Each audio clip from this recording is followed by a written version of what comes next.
Hey, Quite that's fine. always a good start. Hello and welcome everybody to Double Dip Draft. We are going over the final matches and it's exciting. We've had an insane season. So, welcome to all. Also, welcome to my co-host Vincent or Spoupman of the Hurling Haluches. Well, thank you so much that I'm allowed to be here for this moment, and it has been a season, all right. Yeah, So much it's to look up to. there's a lot. For those of you who don't know who are brand new or like, hey, I just joined the Double Dip server. What's this all about? Or you're just popping in like, hey, we're Spood. Spood's partaking in the finals this season of Double Dip. So he will not be joining us just yet. We might have some interviews later after all the matches have gone through. But at the moment, Vince and I are going to go through and talk about what is Double Dip Draft. We sure will, but first I'm going to uh, put my microphone better to my mouth or something because I'm apparently really quiet. I Turn can me fix up. that. No, I think you're fine. Let me go ahead and up that just a little bit. Go ahead and try talking now. All right, test, 1, 2, 3, let's go. That should be a lot better now at this point. All right, perfect. So, Double Dip Draft is essentially, Pokemon Draft League is all it is. You build the team, you pick out some Pokemon, and then you beat someone up with the other Pokemon. That, Yep. that's all I got. And Yeah, this, that is also pretty much it. Then you have like this little tournament. Everybody picks out their favorite Pokemon, and then have fun, and then we keep getting stuff that's just like tier 4, tier 5 that stomps every game. Yeah, no, there's a little more to that. Essentially, we're going around drafting Pokemon of our picks to develop and make teams of our choosing to go ahead and combat one another through a 7 week grueling process of matches that are scheduled, and you get opportunity and time to see your opponent's team, and you get a plan and battle what they've brought to fight against you with. And we've been doing this, like I said, for 7 weeks. We're now at the finals, following a few teams that are. Who's sending me messages? Oh, I see what it is. And we're following the final teams that are here for Double Dip Draft that have made it. We have. I almost said your name, but no. That's why you're here, right? No, I'm sorry, Yeah. I disappointed you all. Okay, you don't have to bring it up again. Yeah, we have Spood of the Southtown Sandslashers coming up. He's going to be fighting. It's over in announcements. I should have pulled that up beforehand. Why didn't I have the knowledge of that? Let's see. There it I'll is. pull up the schedule. Here we go. Yeah, I pulled it up as well. So, first match of the evening is going to be the Southtown Sandslashers versus the Hoensbroek Haunters. And we also have coming up after that the Brussels Espeons versus Maryland Manectrics. What a season they have. IDM, of course, being the coach of the Brussels Espeons, having a 6-1 season, ending off at a plus 23 in differential, which was insane. Carrying him over into playoffs, he had to fight yours truly, and he beat me. And that's why he's going to finals and I'm not, but that's okay because I'm here now talking to all of you about the pains of my suffering. Um, Yeah. yeah. Go ahead and talk about IDM. He's a seasoned veteran. He's been here for quite some time, right? Oh yes, IDM has been here since season 1, and every time he's up here. Like when the season started, we got our first like the divisions. We got up.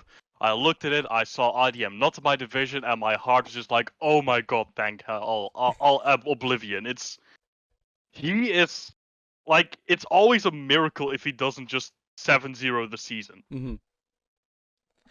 It's Yeah. absolutely bonkers. And he IDM, also makes some really fun sets yeah, to he do that. definitely does. He knows the game inside and out. He's just a very well-rounded, really good player overall to this. I should also open up other stuff in the background. We also have him fighting Claire. Claire, who has kind of been off for a little bit in terms of like hasn't played because we had her in, I believe, SSL, dropped for the beginning of Double Dip Draft and then rejoined later. If I look over here into season 4 of Double Dip Draft, that is correct. She was in SSL seasons 1 and 2, and she joined back in for season 4 and 5. And for those of you who actually watched the video that played just before this, you should know that Claire is the only one to have a tie against IDM. So any other player who's fought IDM has a loss ratio to him. They have more losses than wins against IDM, with the exception of Claire, who is tied with IDM at the moment. And so this would break that tie if she wins Yeah. this fight coming up later, which is super interesting. Claire doing a fantastic job this season, having gone 5-2, beating IDM previously during the actual season itself. We'll have to see if playoffs makes a difference and nerves get shaken up on that. But Yeah. that's how that's shaken up with Claire. Who else do we have in these final matches? We got Aurora as well. Yeah, what's Aurora all about? How did her season look? Oh, her season? Fantastic. Almost went undefeated, except, of course, she had to fight IDM. And it's, like, even for people like Aurora, if you beat IDM, it's an absolute miracle. Yeah, But absolutely one of the strongest players in the entire season. No wonder she's in the playoffs here as well, winning season 3 as well. Very interested to yes. see how it goes this season, considering last season she almost got there, but now she's back and ready to take the crown. Yeah, she was just shy of playoffs in season 4, but she got fifth and she did really good with it. But still, and the thing is, like, she had a 6-2 record during that season, Exactly. which is really good Exactly. overall. Like someone you just can't. That's someone that just can't be stopped. Not Yeah, easily, at least.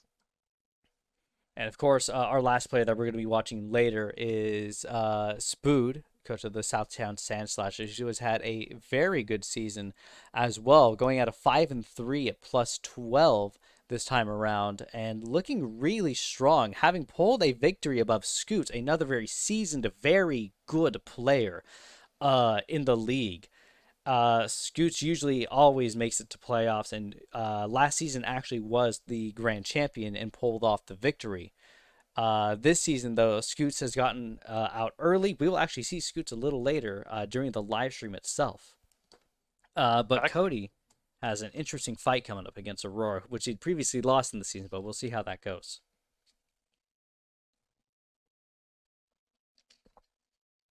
Eh. What, no words? Okay, 1 second. Sorry, my internet just dropped there for a second. It Oh, should be fine now. welcome back. Uh, okay. Thank you for welcoming back. Side note, Aurora, I was talking about the top 4. You did make top 8. You just didn't reach top 4. That's what I meant. So no worries about that. We still recognize you getting in playoffs, I believe, nearly every season. Nope, just every season. I see Kenneth mentioning Dippies. Yes, we will be getting to Dippies sometime down the road. We're not going to be talking about them just yet, but we will get there fairly soon. We're going to have a bit of a pregame. We're going to go over just general history as well, overall with how the season went, not just with the people who are coming up to play, but with those people who just partook in this 5th season of Double Dip Draft. And it looks like things might be venturing out and opening up to more people next season. But that's something for a later chat at the moment. But yeah, so I was just going to kind of go in order and bring up people who were just in this season and talk about some highlights of individuals who were just here. So if I go over to the rankings, who do we have? That's right. Let's go ahead and start with the Minneapolis Magnazones. Let's start off on a strong note here. Mass had an amazing season coming from season 4. That was his first time playing. He's getting to know the ropes and the game itself, but coming in and contesting for playoffs at the last match, getting an upset also on Kenneth, a very good season player as well. Mass has had an amazing season. For sure. The fact that, like, as we've seen before, getting into Double Dip Draft is an entirely different experience. In the second season already, contesting for playoffs is quite an accomplishment. And looking at his draft as well, he sure drafted the most fearsome team, a very fearsome team at least. Yeah, And then Masters you have is good. Trapinch, of course. I just can we talk about Trapinch for a Oh, second? Trapinch, honestly, with that thing killed though. Like, Trapinch Okay, has okay. killed a single Pokemon, and it actually came in and did that. Sure, it's died twice, but the fact that it actually killed something is incredible. Like when I first heard about it, Mass was like, "Oh, I drafted Trapinch," and I looked at Mass, I'm like, "Why? Why would you ever do that?" I look at Trapinch, and I was like, "It gets first impression? Yeah. What?" Mm-hmm.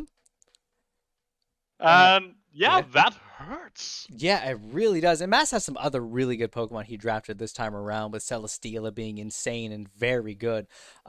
Yeah. Rotom Watch being fantastic. Latios, Primarina, Frostlass, Gardevoir, Snorlax, Tyrantrum. Tyrantrum put in some good work for him as well. God, Um, Tyrantrum. Ugh. yeah. It Uh, hurts every time I see that head smash. mm-hmm. Morpeko also being here as well as Charizard, which he stole from me.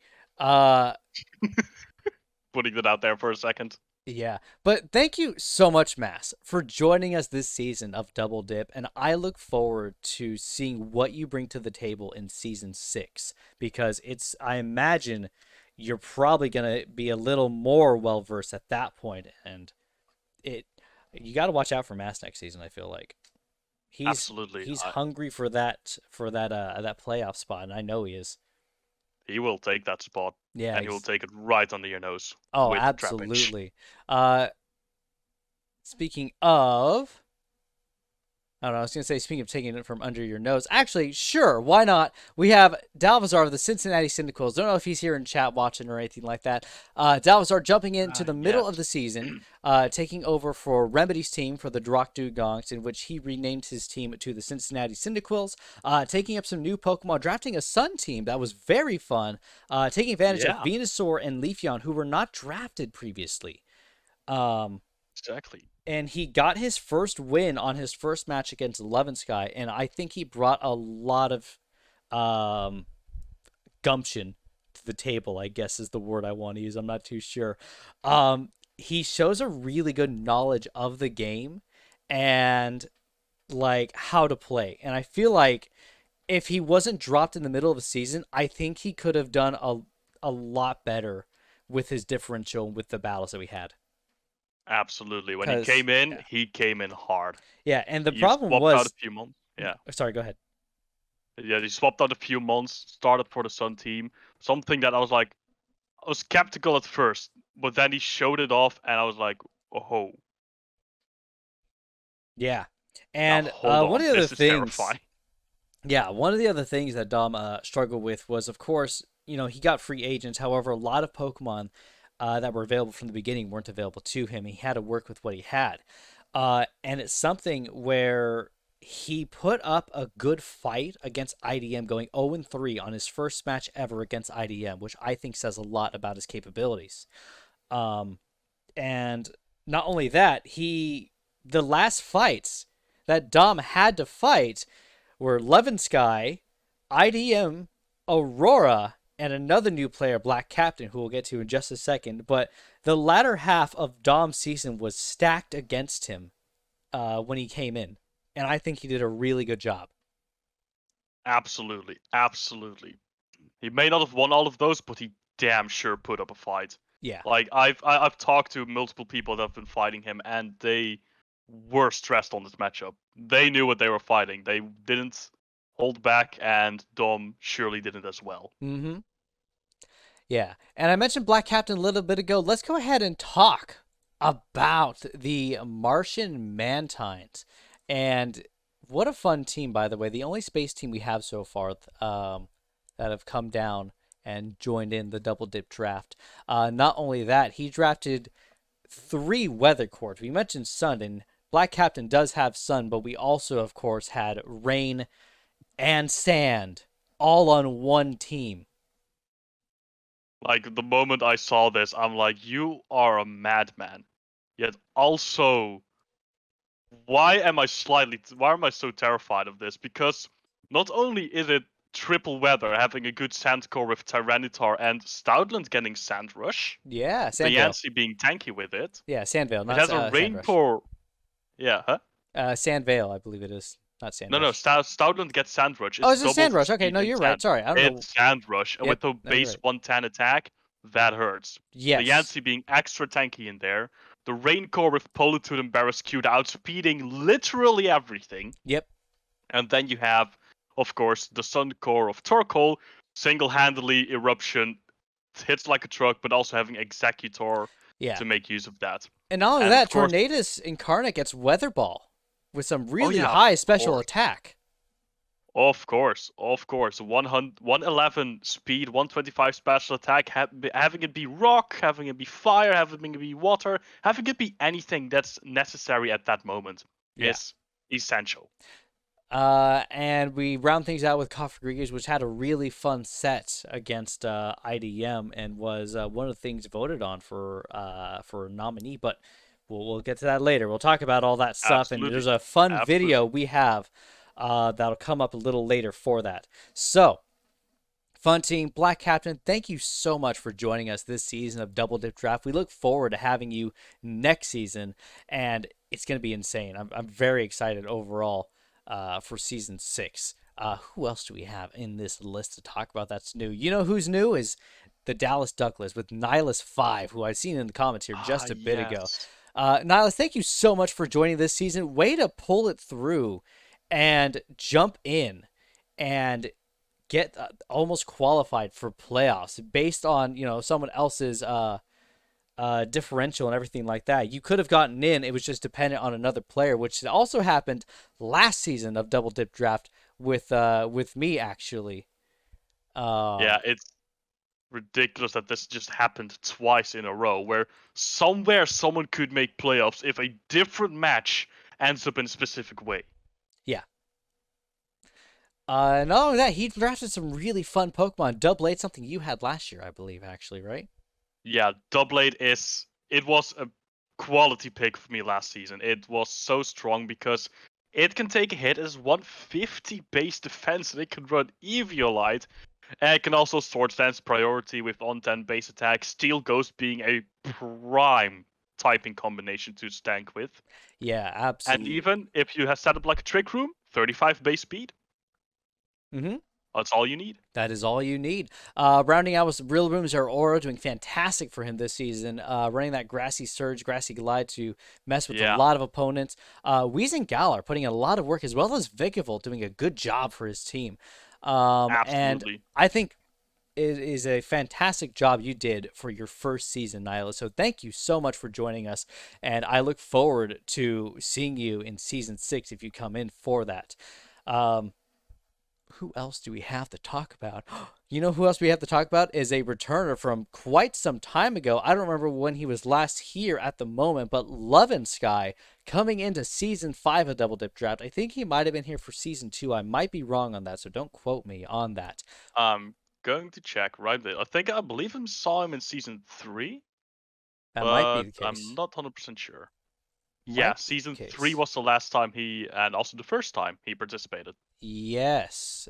Season 3, and he was also a runner-up, by the way, hitting playoffs. And absolutely. Yeah, doing a really good job. Love and Sky brought our wonderful Jirachi no, please set. Remind me of that thing. Cosmic Power going in all day to kill literally everyone. Tied during the actual season, if not beat out Kartana for kill leader. I believe it tied, though, being at 13-6, which is disgusting and insane.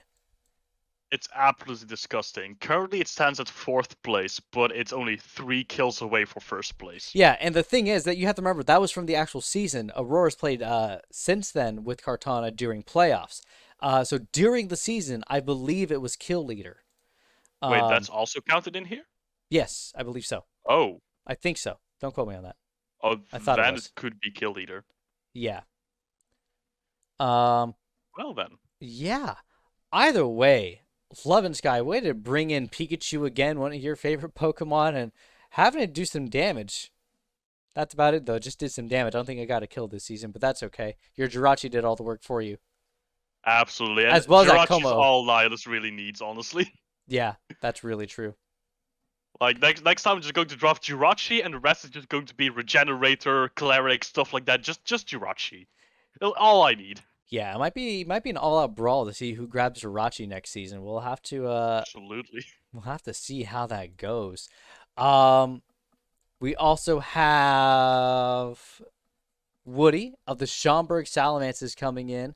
Ah, Uh, yes. Thank you so much for playing with us, Woody. What a blast to see you bring your triple steel set every single match. That Corviknight did a lot of work for it. That Corviknight was a lot of fun, actually. He had a lot of fun little sets on that thing. Absolutely. I used Corviknight myself, and I never knew all the possibilities it had that you showed me with that thing. Yeah, Corviknight's So, insane.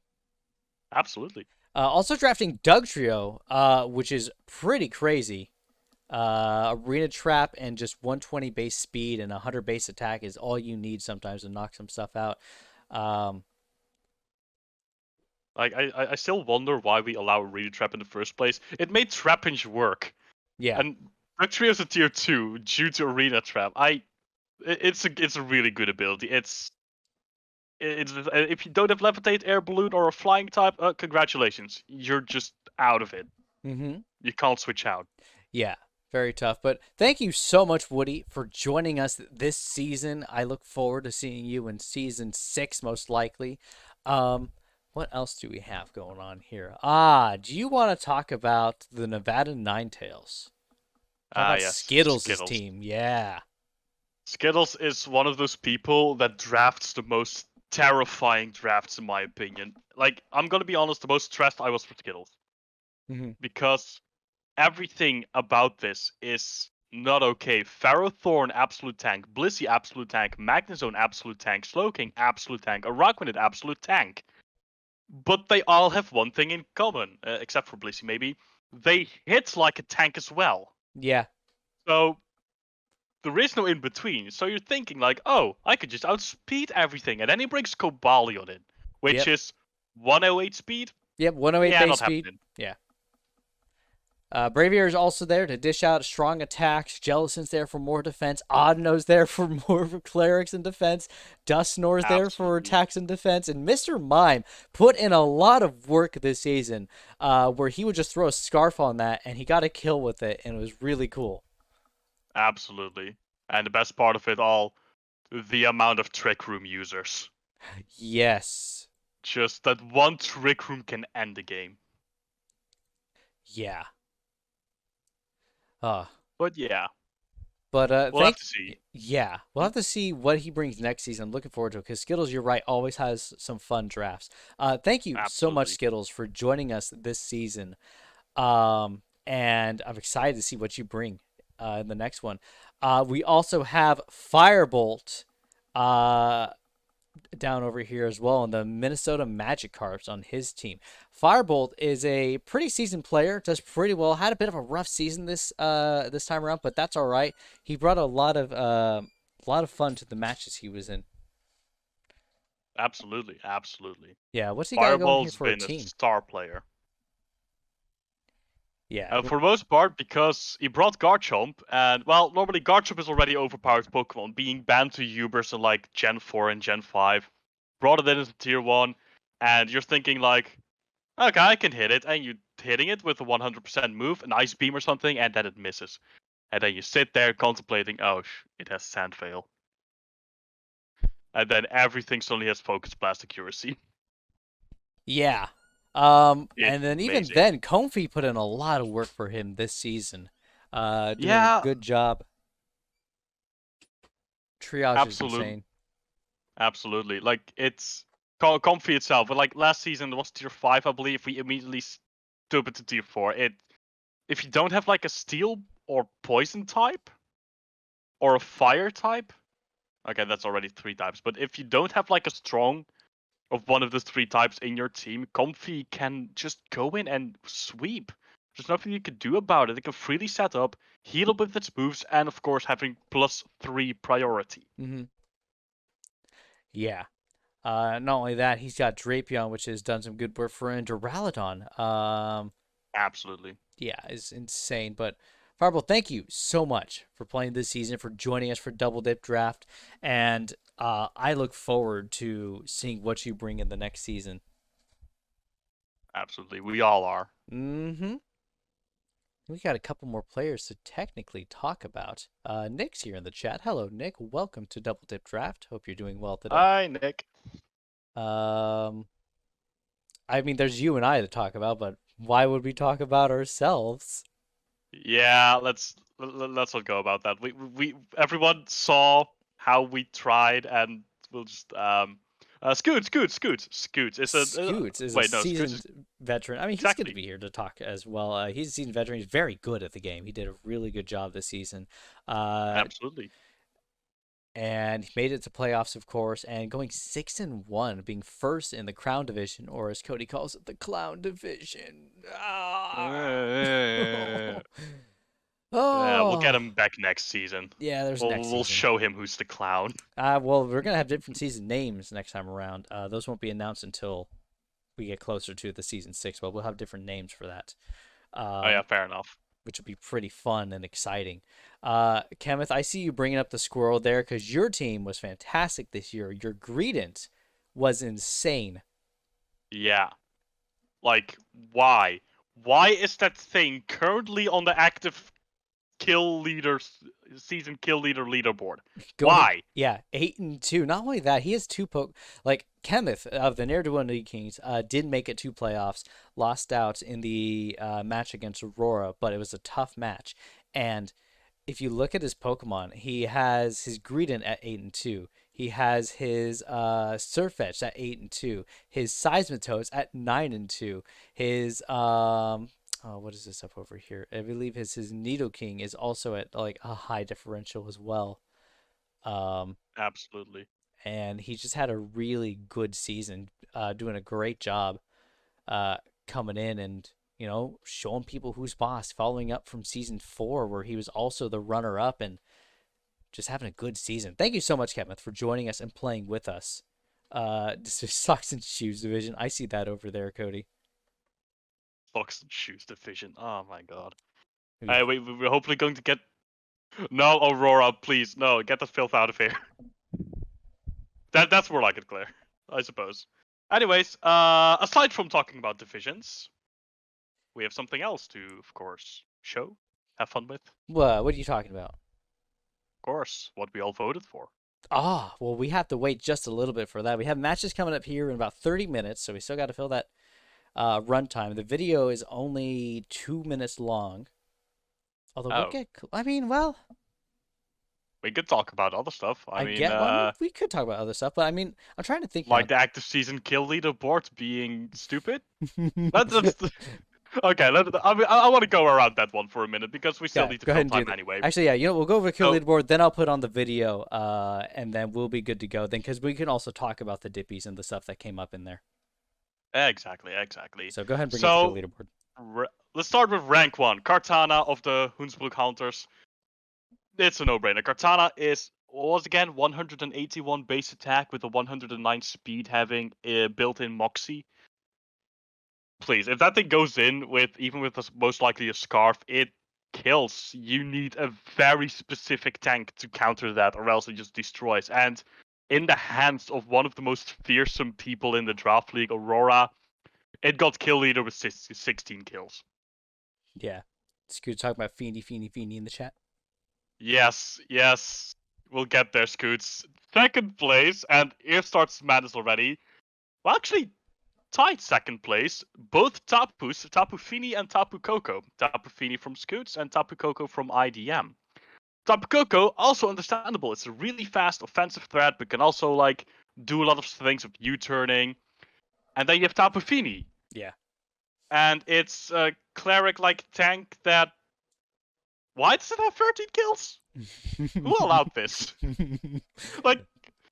Okay. Yeah. I'm gonna be fair. You can see the match itself. I underestimated its power as well. It's one shot 2 of my mons without running choice packs. It was ridiculous. Well, one of the biggest issues was that people, their brains, I know mine did, their brains just turned off when Feeny was out. They're like, how do I hit this thing? They had answers. They just never clicked on their answers to get rid of Feeny. And no one did that. I didn't do that. Exactly. I could still hear Aurora screaming in my head during these minutes, just hit it! Just punch it till it dies! That's the only answer, but people's brains just don't... They're like, I can't one-shot it. So I have to switch to something that can, except that thing that gets hit by a Scald, or gets burned, or loses most of its HP, the strategy changes to This can't one-shot it. I have to switch to something like probably that happens. Yeah. Yeah, but next, 4th place, Jirachi. There it Lava is. Sky. Please. There it is. How? There Honestly, it kind of the is. same with Tapu Fini. You just see Jirachi go in, and the opposing team is like, I know what to do. I'll hit it super effectively. So Jirachi goes for Ghost Power. You hit it super effectively. The weakness policy goes off, and you just see the heartbreak in front of you. You're like, oh, what have I done? Yep. And the entire people in the chat are all like, oh, what have you done? And then Jirachi just sweeps. Jirachi is the blood god. That is absolutely true. Absolutely. Who is our 5th one? Then we'll go ahead and go into the video. 5th one is Pheromosa of Claire. Ooh. Also, not really a much special one. Pheromosa, ridiculously fast, ridiculously powerful in both attack and special attack. Getting 11 kills, pretty nice. Yeah. Doing a good job there. But let's go ahead. Let's get to what everyone's been waiting for. The Dippy Awards. We have a special fun video here. Vince and I will go quiet for this and we'll start talking afterwards. But please sit back and you guys have got to see the results of the Dippies. Yes.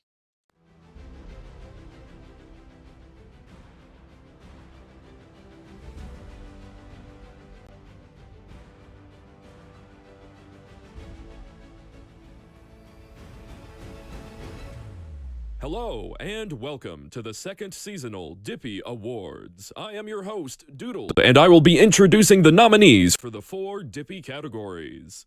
The nominees for the Worst Luck Dippy are as follows.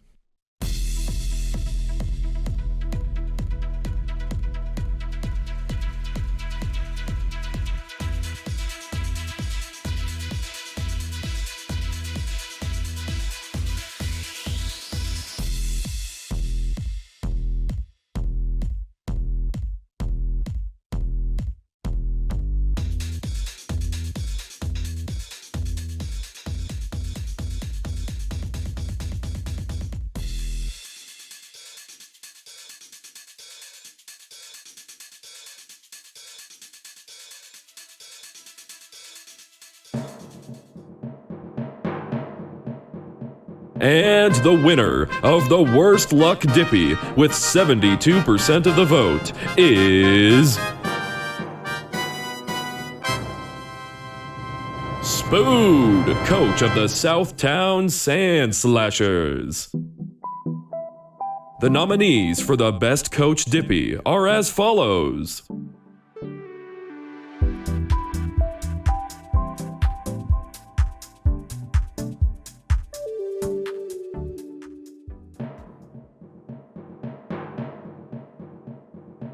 And the winner of the Best Coach Dippy with 45% of the vote is... Kenneth, coach of the Ne'er-Do-Well Nidokings. The nominees for the Most Heat Set Dippy are as follows.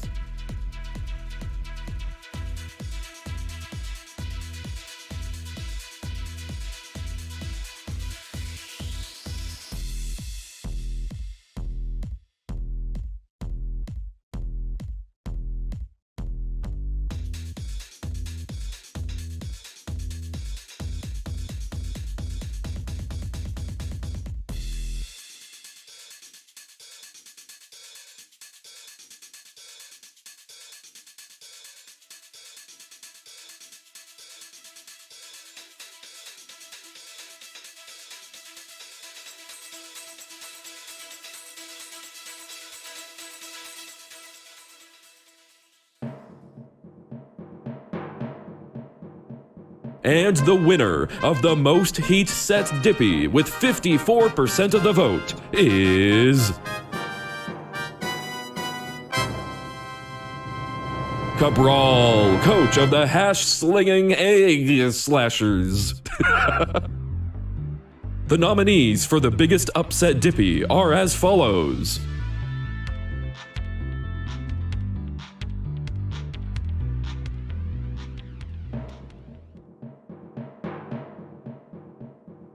And the winner of the biggest upset Dippy with 81% of the vote is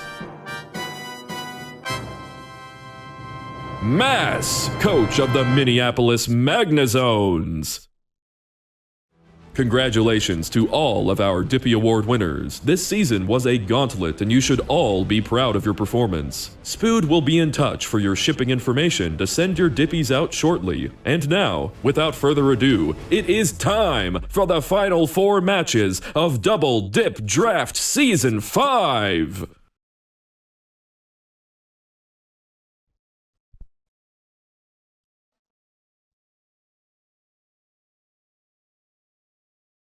If I could find the unmute button. There it is. There it is. Well, congratulations to everyone on winning your Dippies. What insane matches those were. Absolutely. Absolutely.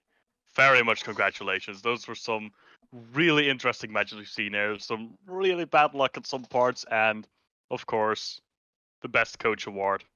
Good job, Kevin. Yeah. No, good job, Kenneth. Yes. Go ahead and, of course, just like the video said, message Cody. He'll take care of all that stuff to get your Dippy awards. I think it's hilarious that the Greedent set was up there. Is it twice? Or is it 3 Yeah, times? twice. Because on both flanks, and we're going to talk about here as well, Mhm. one, of course, being a heat set, because who expects Greedent to be this powerful? Yeah. But on the other hand, we've calculated it. Scoots needed 1 crit to just end it there and win the game. Yep. He didn't. For approximately 50 to 60 turns, which is a sort of in 1 in 100 chance. Yeah. Approximately. Mm-hmm. So, losing because of a 1 in 100 chance against such a heat set is incredibly painful. Yeah. Crazy. But again, congratulations. We've seen those. We have the matches coming up here shortly. And overall, what were your thoughts on season 5? What did you enjoy the most? What's something you really liked about this season? I have to say, the spicy sets. I have Ooh. seen stuff I never even imagined in my lifetime.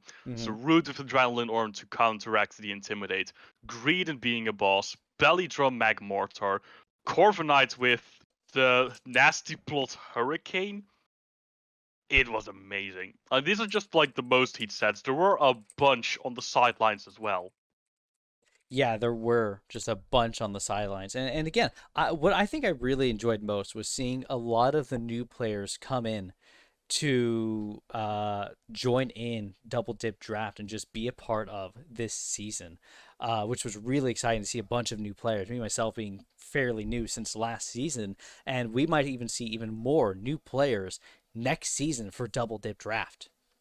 Oh, 100%. There's even, slight talks going on expanding the season if we get enough people on here. So Mm-hmm. grab your fans. Let's go. Yeah. And we gotta fill it out still. We still have like 17 minutes till the first match. I'll go through the rest of the active season kill leader because this is where it gets Wait, interesting. no. Okay, no. Not kill leader. Okay. Which Pokemon died the most? Oh. Let's go over to the top 5 who died the most. All right. First and second place, we have Woody's, Copperajah, and Corviknight. Oh, Faithful ones that came in every game and did their job. Sadly, never survived it. yeah. Yeah. But you know what? the They third gave their place, heart and soul for it. Absolutely. They're very good steel mons and They were well loyal. picked. Yeah. Yeah. And in the third place, we have another steel mon. It says of steel types are being used as sacrificial pawns somewhere. Oh, incredible. But the Duraludon was the no sacrificial pawn. It went in, it destroyed stuff with Draco Meteor, but always got sacrificed in the end. Mm-hmm. Yeah. Yeah.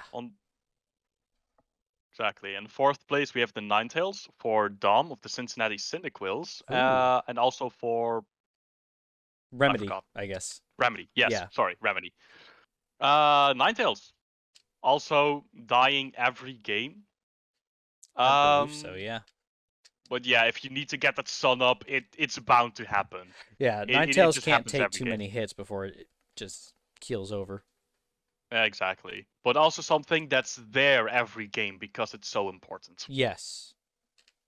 And we can't fault Skittles for bringing Slowking every game as well. No, we Because, cannot. well, it's ridiculous. Slowking having Regenerator, Teleport's being a really strong move now, and also Calm Mind.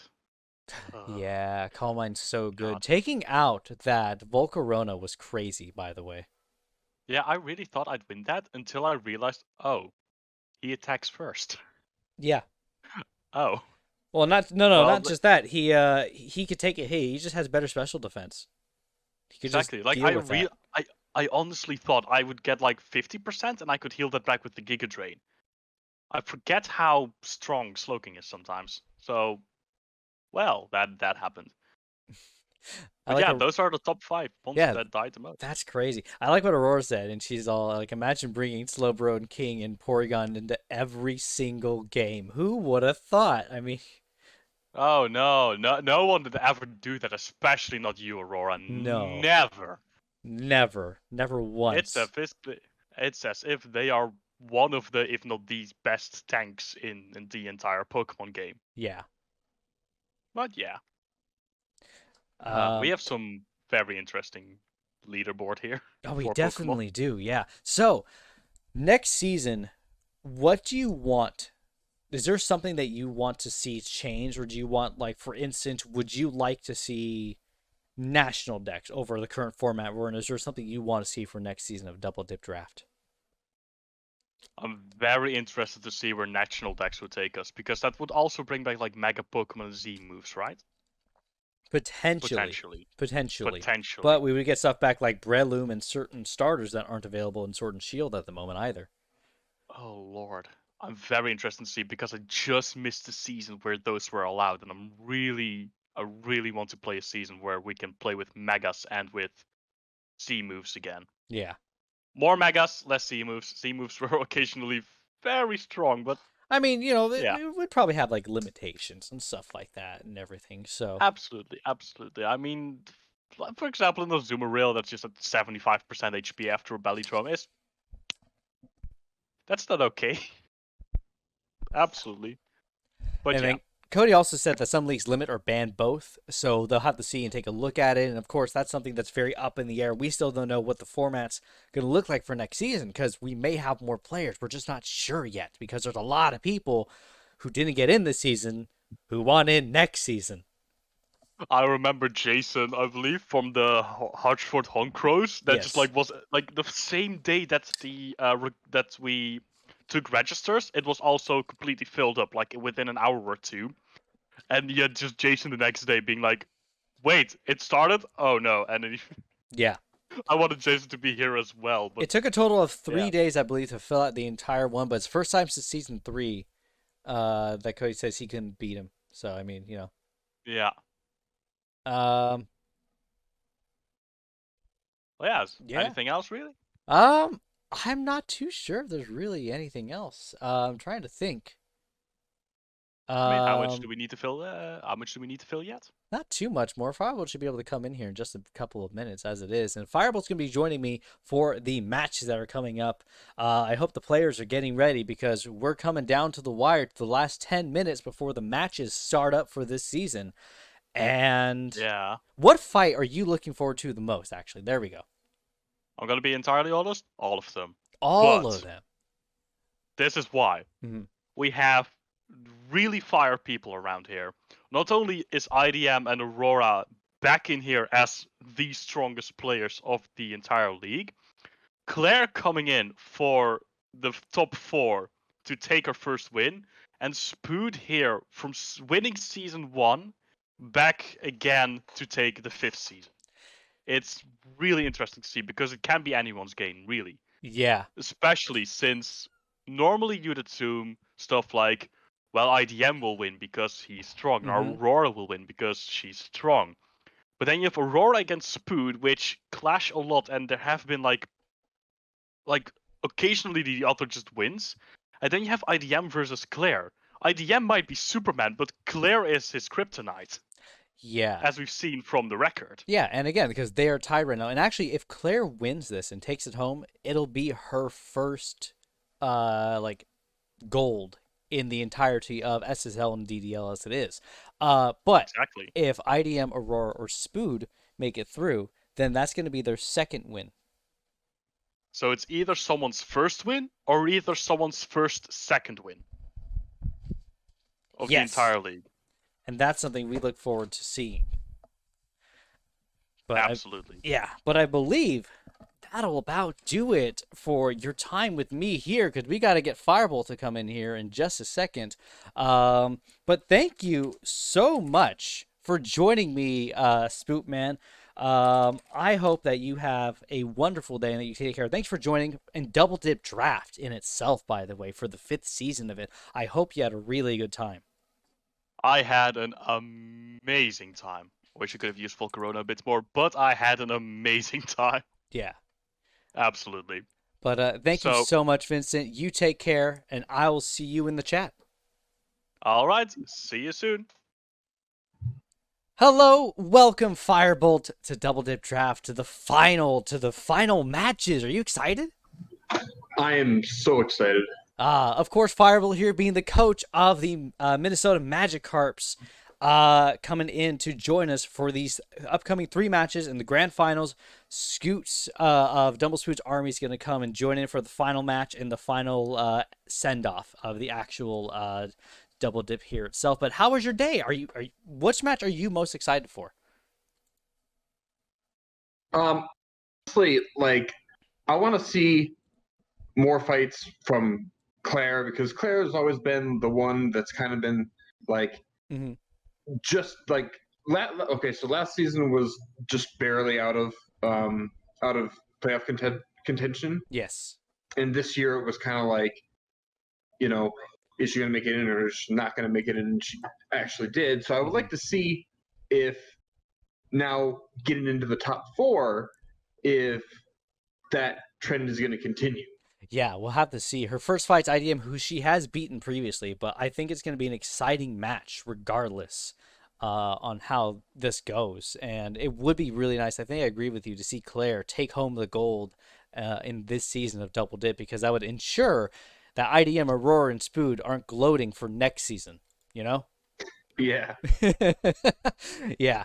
And it's always fun. It's always fun to see someone who's never won take home the championship, you know? Yeah, it definitely is. But what did you think of Season 5 of Double Dip Draft? How did you enjoy it? Well, so I don't know. It was one of those seasons where I tried something a little bit new, something I haven't tried before. It didn't go quite the way I wanted it to. But that's what this is all about. That's what trying new things is all about, and learning along the way. Yeah. You know, I'll do something different next year, and we'll see what happens. Yeah, it'll be exciting to see. And again, of course, Fireball, thank you so much for joining in this season of Double Dip Draft. It was really nice to have you scare me in my matches and everything like that. I was really worried about our fight when we had to fight. Yeah, same with the ice types that you had on your team. Being ice was one of my biggest weaknesses. It was a huge week trying to get ready for that. Yeah, it definitely was. And just overall to like all the seasons, everything like that. And I believe we got about 5 minutes here. All right, which match this season, yours or anyone else's, was your favorite to watch during the Double Dip Draft, the season itself? Which match do you think was your favorite? I mean, the Green match was crazy. Yeah. And it's still probably one of the most fun I've had watching a match. Oh, insane, because that went from turn, I think 18 to 86, was it, or something like that?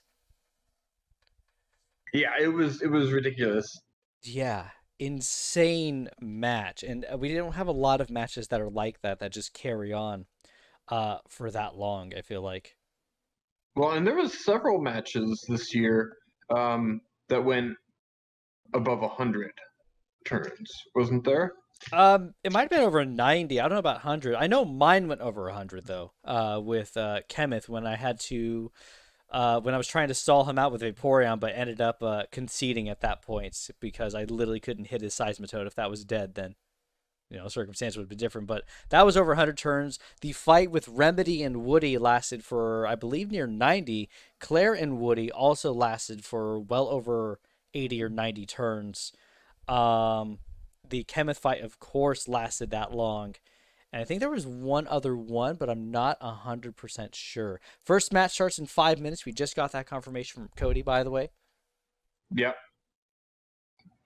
Should be right at 4:30. Yep, should be right at, well, I mean, 2:30 for me. Well, okay, yeah. Time zones. Yeah. So if we brought back Nat Dex next season, I'm saying we will. But what would you think of that? Would you enjoy that? Oh, that'd be huge. I mean, there's lots of Pokemon that I remember using in previous seasons that just aren't available anymore. Yeah. And if that includes bringing Megas and Z moves back and having those both included in the same season, because the last time we had Z moves in, we didn't have the Mega Evolutions. So if we have both of those included in the same season, it's going to be insane. Yeah, that'll be a little insane. But Cody did say there's other things. There's other like Nat Dex sets that don't include Megas and Z moves and everything like that, which I think could be pretty fun. Mm-hmm. But yeah, our first match though is Cody versus Aurora, I believe. Is that correct? I think that's first on the chopping block. I know I said it earlier, but I've already forgotten. The host nerves have gotten to me. The host fatigue, as it's called. I don't think it is. It might be. I don't know. Who do you think though will win the upcoming match, just to make them even more scared? Honestly, I don't know. Like this is one that could go either way. Mm-hmm. It's that match that with Spood versus Aurora, it was always like kind of like a rivalry there, and this is a huge one. Yeah. It like I think last season, Mm-hmm. Spood being the only one to knock Aurora off. Yeah, and I think overall the two have some very good teams as it is, just overall. We have seen Aurora beat Cody last time around, but likely, he might be bringing something else to combat that sort of scenario from his previous loss against Aurora. And I guess we'll just have to wait and see. We got a couple minutes left here, and you know what? I'm gonna put on some battle music in the background for everyone to kind of get in the mood and get ready and excited, because the matches are gonna be starting up here really soon. All right. So, question then. Why not use Palisand this season? Okay, so we had looked at it a couple of different times, and it just never seemed to fit in where we needed it to.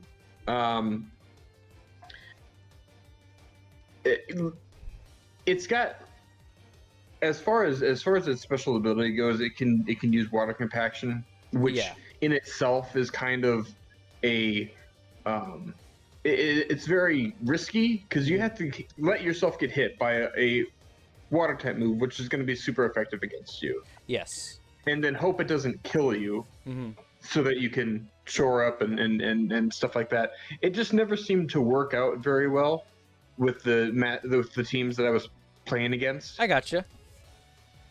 I understand that. Okay, and then also, are the rumors true? Is Drapion your favorite Pokemon? Well, Drapion's not my favorite Pokemon, but it's definitely one that I like to bring, and it's very useful in certain games where I'm going to be up against fast Pokemon. That's true. Scarfing that thing is insane, and that actual scarf tie you had with Mass last season won you the game. It's won me the game against Mass 2 years in a row now. Yeah, it actually has. That's insane because you're right. Claire asking, what is your favorite Pokemon, by the way? Well, my favorite Pokemon is Alola Ninetales, which you took from me during the draft this year. Yeah. By the way, we do have the match up now. I'm going to be posting that over here for us to watch.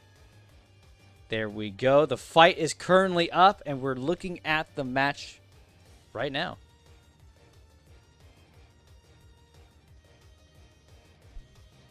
There we go.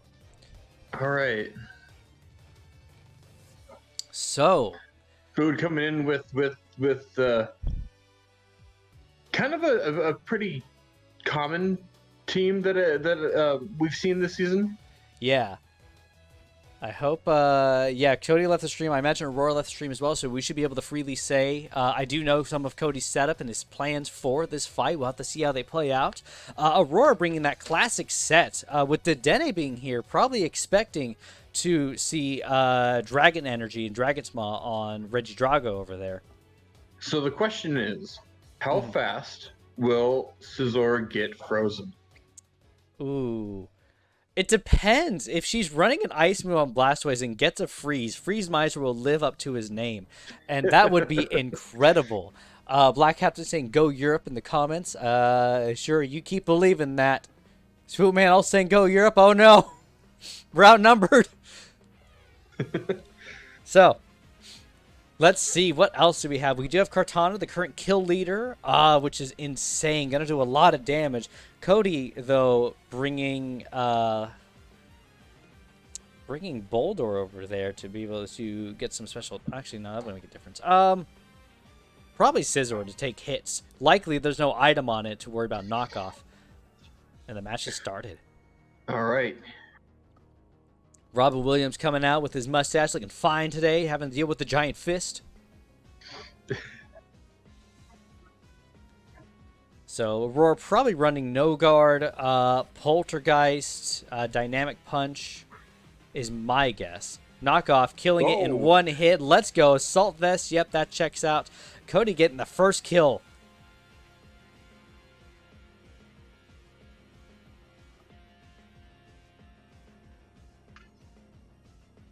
Oh, Aurora is biding her time, just trying to pick a Pokemon, and kind of a rough call in, or rough thing to pick at the moment to, you know, to call in against this thing, because I wonder what the thought process was there, not to switch up and just take that knockoff. it depends what set Cody's running, I believe, if he's more powerful. I know knockoff does a ton of damage. I suppose it depends if she was defense invested. May not have been. I don't know at the moment. I don't know the calcs on that.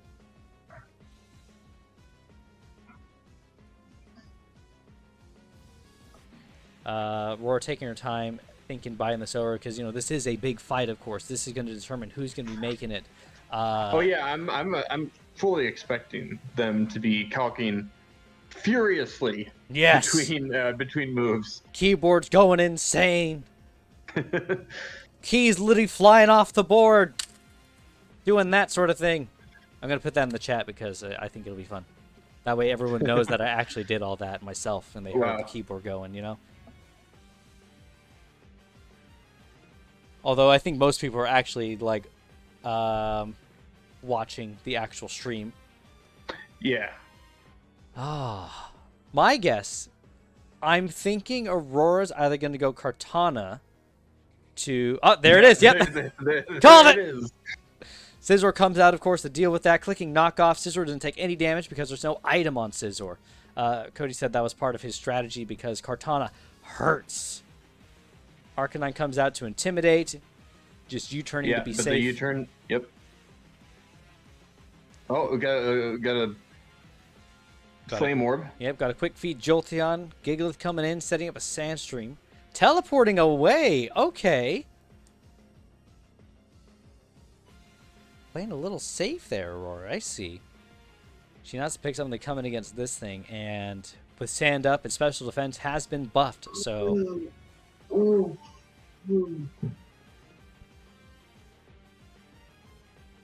Niles asking who won the Dippies. I can get you those results in just a second. Give me just a second here, Niles, and I'll go ahead and tell you who won the Dippies and didn't win the Dippies. Because we did have an entire video and everything based off of that. Oh, never mind. Mass already beat me to it. Mass, you were the... Oh, yeah, you know. Nick was drifting in on stream. Okay, let me pull that up.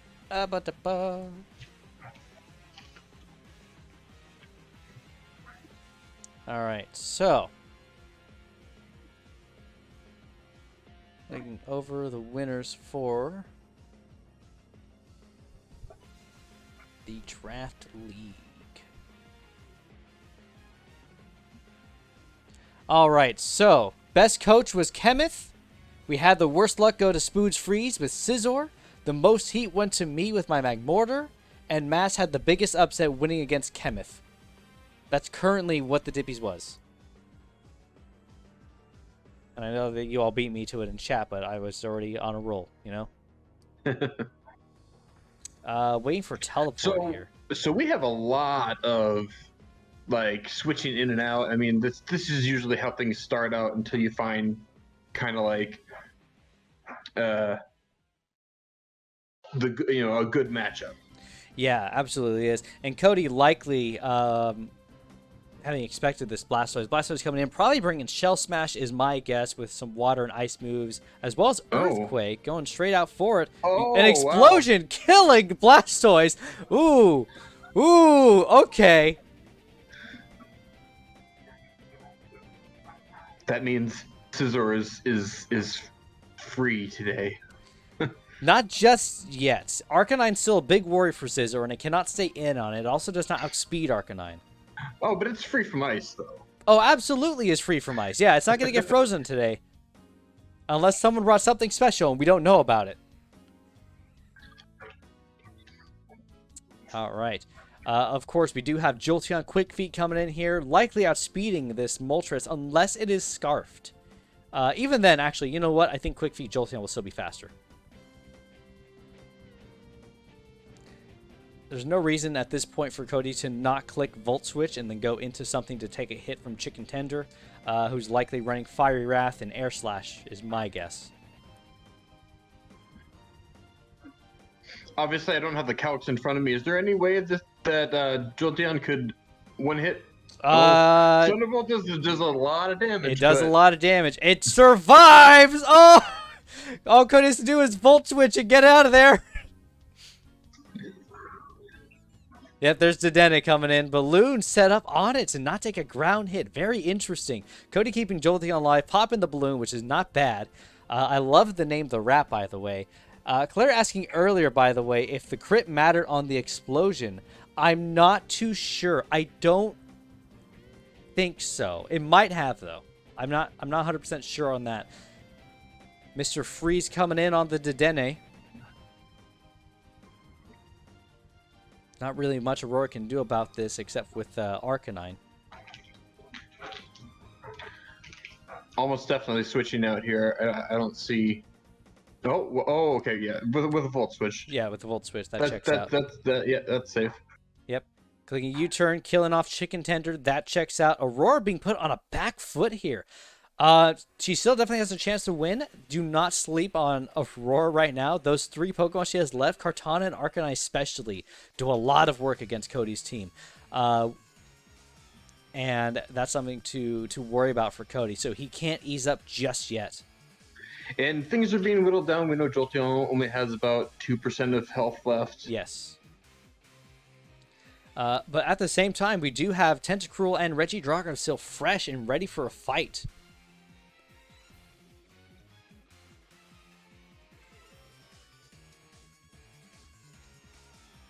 The likely switch in here is probably going to be Arcanine. Just because Kartana cannot deal enough damage to Scizor at this point.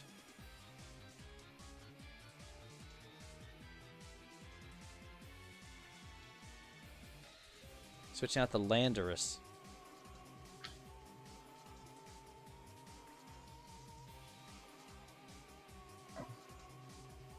Yeah, the likely thing here is probably going to be Kartana if she really wants to get a good hit off on that thing. Oh, but Dedenne comes out. Okay. Dedenne. Dazzling Gleam doing a bit of damage. Getting some chip off is likely why she brought that in. Yeah, but the earthquake there. Yeah, that Does earthquake a lot of damage. Yeah. And with the speed tie, that was likely a Scarf Dedenne coming in just to do that so she can ensure a kill with this Kartana. Cody probably going to have to switch out here to either Reggie Drago or Scizor is my guess.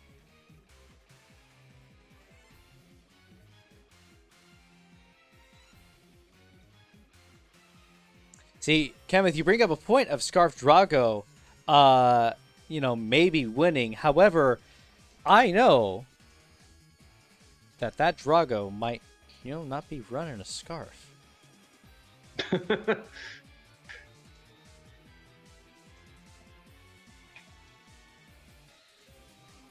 As you mentioned, you know a little bit of Smooth's strategy here. Yes. And it seems to have been paying off really well. But again, these last two Pokemon are really Cody's big worries. They still put in a lot of work. Kartana is insane, especially if it's Scarfed here. But we'll have to see what these two do because the match is not over yet. I think at this point in time, maybe... Yep. Oh, well... Leaf Blade kills. Yep, that checks out. Beast Boost activates. Scizor comes in, clicking U-turn most likely to get out of there. Dropping the attack. Clicking Roost, being very bold there. Tentacle comes out. Morning Sun, back to full. Okay. I don't see Arcanine staying in here. No, I don't either. Oh. No, being a little bold here. Running, probably... Oh, okay. Trying to teleport up, but it obviously is not quite as fast as Tentacruel. No, teleport is, isn't it lower priority as well? It could be. I'm not 100% sure on that. Yeah, I think it might be. Either way, this Tentacruel is likely Scarf if that is the case then. Anyways, either way though, actually Tentacruel is really fast. Base speed is like 100 and it would actually naturally outspeed anyways. Teleport is -6 priority. Thank you, Mass. Nick over here trying to give me wrong information when he's not even in the stream.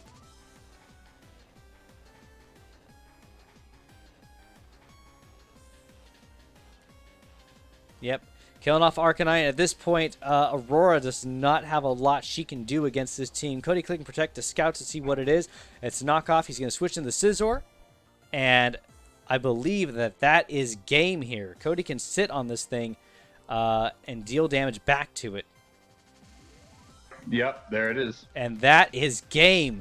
Congratulations, Spood, taking the win against Aurora. Moving on. We still have to wait. A sizable 4-0 victory. Yeah, a very good, well-played game by Cody there. Really crazy. Doing a good job. Prepping that Scizor with no item for knockoff was the right call and really pulled him through in this. So congratulations, Spood, on the win, USA. So we'll have to wait and see when the next match starts up here, and I believe it should be starting up fairly soon. And I'll go ahead for now. Great fight, you two, Aurora and Spood. That was actually a crazy match, and we'll have to see how it goes with this next one, which is IDM versus Claire. Is it up yet? Not yet. Crazy fight.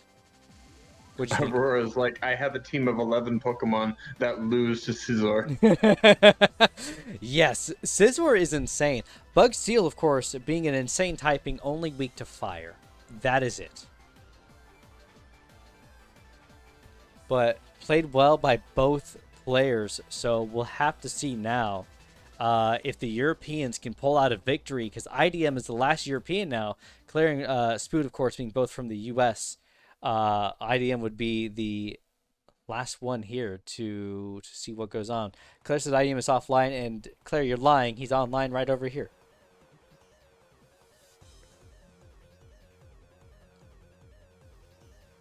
So what do you think about this Claire IDM fight? Are you excited for it? I'm very excited for it. I mean, I think you mentioned it earlier that Claire actually has like a tie as Yes. far as wins and losses against IDM. That is And correct. So like that alone is just hyping this match up for me. Yeah. And again, it is because, you know, Claire is the only one to have a tie differential. Literally every other person who has fought IDM has a loss ratio except Claire, who has beaten him again during the season. And I think this fight is gonna be crazy.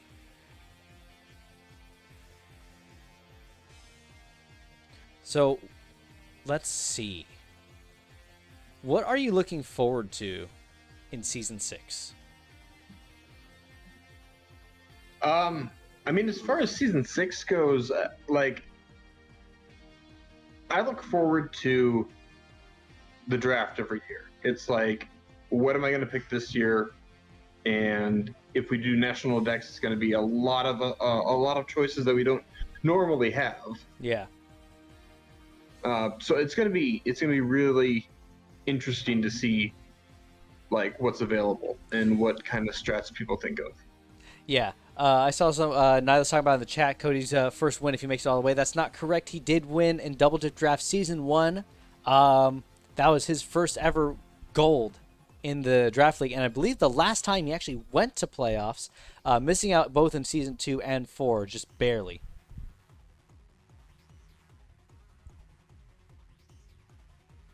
Oh, it's gonna be crazy. I'm just waiting for this match. Where's the match? You got to fight. Let's see. It seems like potentially next season. Massey's looking forward to beating you next season, by the way. Well, I have to win with Scarf Drapion again. Yeah, you definitely do. Honestly, you got to keep that. That's how you have to beat Mass every single season. It's now a tradition. And we have the match. It's up. Yeah. Oh, perfect. I'll go ahead and grab that, and I'll transition over so we can go ahead and get this show started. We can go ahead and see. Oh boy, it's Ndidi versus Ndidi. Is it actually? Okay. That is interesting. Let me pull this up for everyone to see right now. There we are. Alrighty then. So, Ndidi, we do have Ndidi versus Ndidi. I like that Claire said with a lot of H's. Crazy And, match. Yeah, this is great. We got a Ultra Beast on each team. Mm-hmm. There's that Arctozolt looking scary. He's just shivering. He's not scared. Okay. We do see Claire bringing that classic hail set that she usually does, probably running Slush Rush on Arctozolt. IDM bringing Wall Rain probably to take advantage of hail. And yeah, I could see Super Fang coming on that thing. Super Fang is actually insane. And of course, the Mudstill is really scary. We've seen that thing sweep entire teams. Yes. Coco as well. I'm terrified of that thing. I could have killed it, and I didn't. I didn't push the button. My nerves got to me. My first IDM. I didn't. I calced it too. In my match against IDM, my Sylveon would have killed Tapu Koko with another hit, even though I would have taken another hit. But I was worried about a crit, and I overthought it. We do see Porygon coming, as always, to every single match. Klefki here, likely serving some sort of utility. No, it's probably screens, almost definitely. Yeah. I'm a little surprised we don't see Lowland Raichu to take advantage of Psychic Terrain, but that's okay.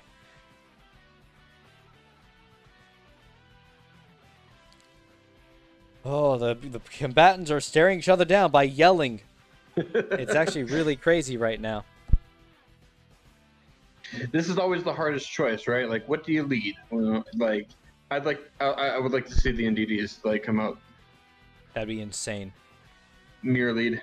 Yeah, mirror lead would be crazy. I'm thinking the likely start, if Coco comes up, might just run like a U-turn situation, deal with. Oh, Klefki came out first. Okay, Okay. so we're getting hail right Off enter screen. Let's go, IDM. What a name. What a legend. What a Chad. Spicy keychain. Spicy Keychain being a great name, of course. Weather here as well.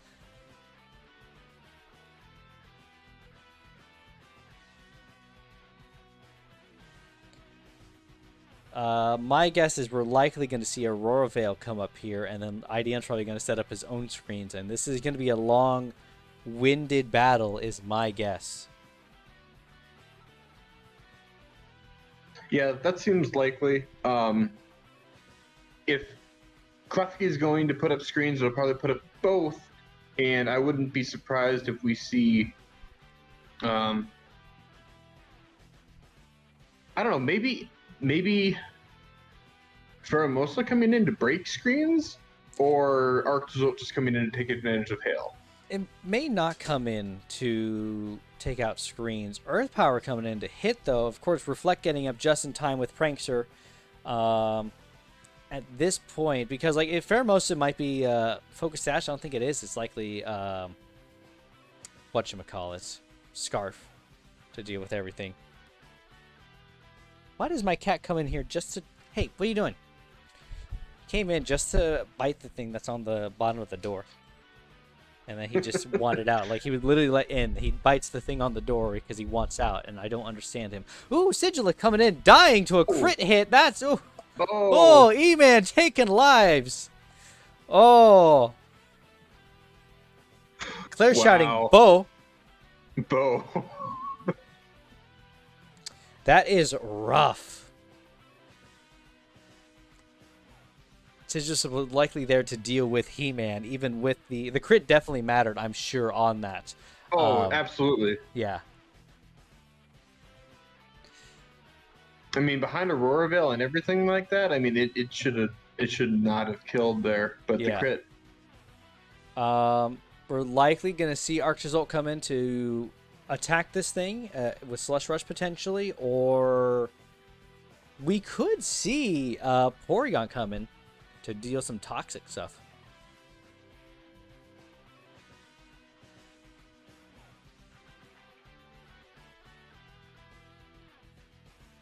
These Ultra Beasts get really scary even after just one kill and just using their Beast Boost to start buffing up. So it's scary even just with one kill under their belt, and it just gets worse from there. Especially with Buzzwole. Buzzwole is something that can deal with physical hits all day, especially with both screens up. And it's not just the fact of dealing with physical hits. Both of these are up. Setting up a Psychic Surge with Indeedee coming out. Indeedee coming out! Taking the Expanding Force like a champ. And it's even called for a match. Interesting, by the way. Aurora Veil is... looks like we're running Light Clay on Abomasnow and not Icy Rock.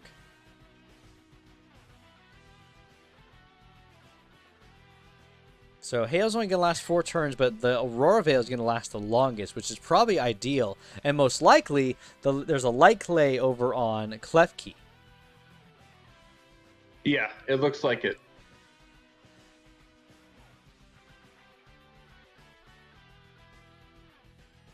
Switching out the Porygon 2 to probably take any sort of hit, getting Psychic Surge as well. So now we have 3 Pokemon with Psychic Surge. Question is, what other stuff is the Indeedee running? Ooh, getting that Toxic off on this thing. Probably running Super Fang to deal half health to FF over here. Great song. And a battle song that came on that's fantastic. One of my favorites. Oh, trading Toxics. Okay. Yep, trading Toxics. Aurora Veil gone at this point. Super Fang coming in, that checks out, shooting a Thunderbolting, a ton of damage right there.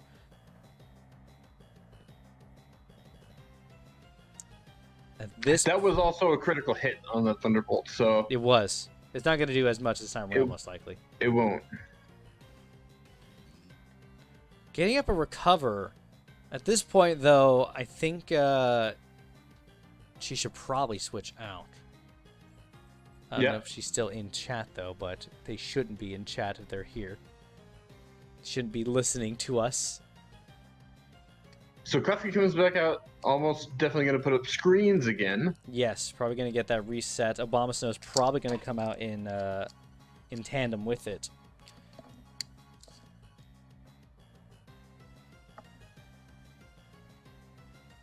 But we'll have to see. The combatants are staring each other down.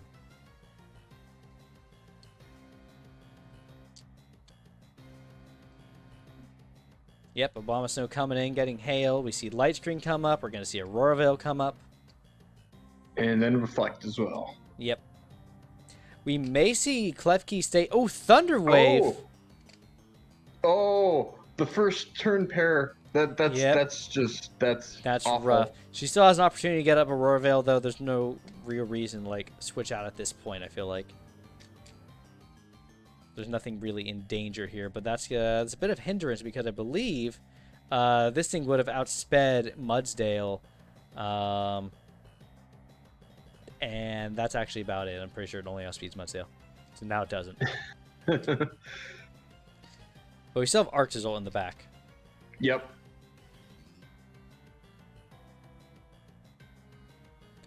Cody talking about this being a Best Buy match because of all the screens, which checks out. Yeah, sadly, I don't think we're going to get an all-offensive match today. Most of it's probably just going to be screens.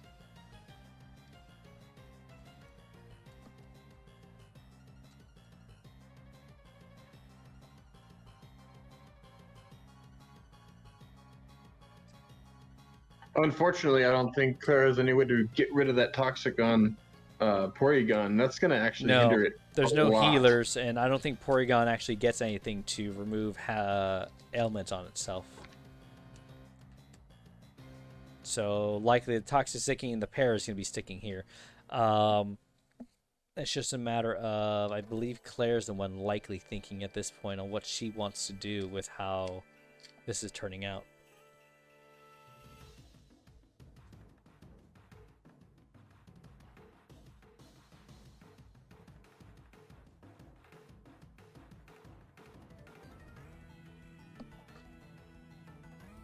Man, the combatants are really staring each other down.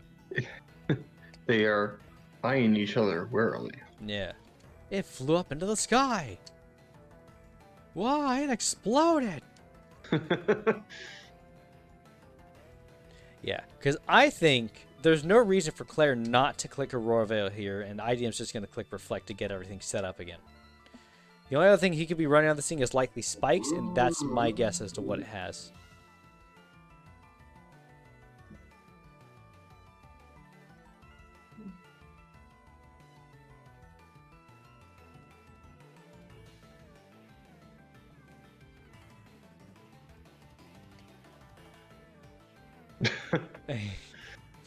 IDM apologizing, asking if Claire is still alive, and apologizing about the paralyzed, and she said she got interrupted.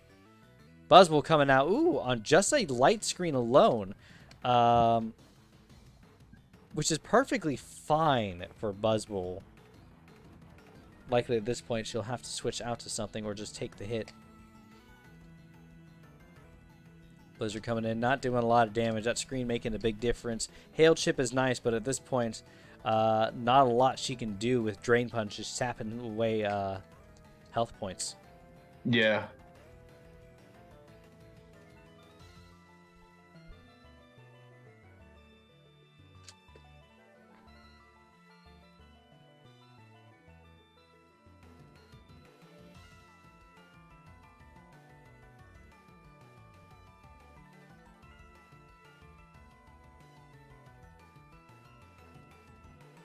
So either she sacks this and lets in Arctazolt.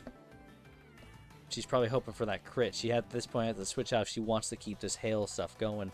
She's gonna have to switch. Or right like now. a freeze or something. I don't know. Yeah. Porygon comes in to take a hit, getting Beast Boost itself, taking a Drain Punch to the face, not doing a ton of damage.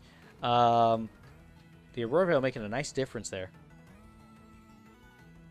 Ken was saying the Toxic's the only way this thing dies. That is likely the case. IDM's probably going to predict that, though, and switch out to Klefki to expect a Toxic. Recover, though, instead, which isn't bad. And at this point, it's likely safe to bring back Hail if Claire wanted to take advantage of it.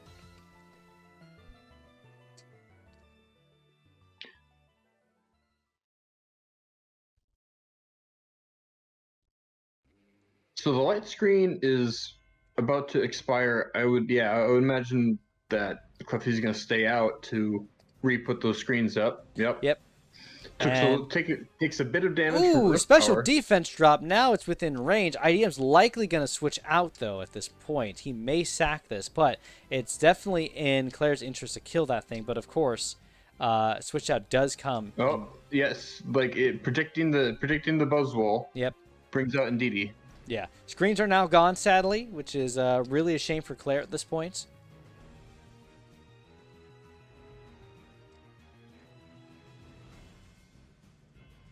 Aurora, too, loves a match where screens are up the entire time. I mean, you're looking at a screen right now. So, Aurora, what's it like looking at a screen with screens on the screen? Yeah, Cody's absolutely right. That was a really good switch from Claire. She did a really good read on that situation. And I would imagine even behind screens, IDM doesn't want to keep Buzzwell out against Ndidi. Might even switch into his own Ndidi. That's likely the case. It's just a matter, because the game isn't over yet. Far from over, even with the pair and the toxic and everything. Yeah, Ooh. Screen's doing a ton of damage. Darkest Larry coming and killing that thing, though. Yep. So Hale's only going to last one more turn, it looks like.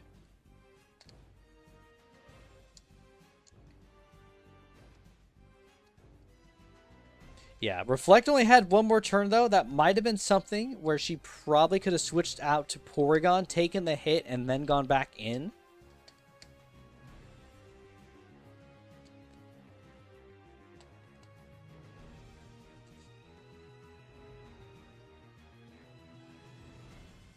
Yeah, Porygon coming in. IDM prep for it.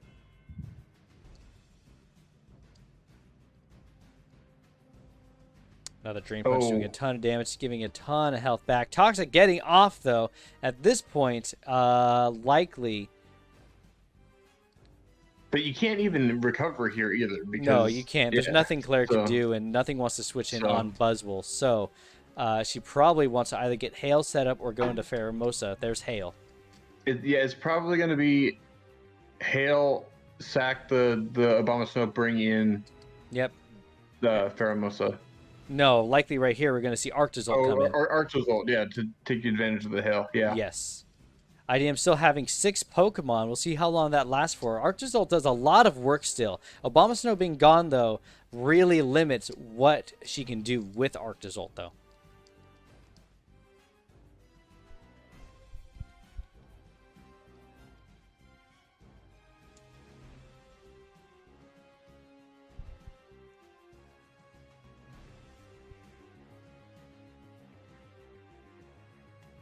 If Arctozolt does come out, the Reflect will go down Yes. before it has a chance to attack, so...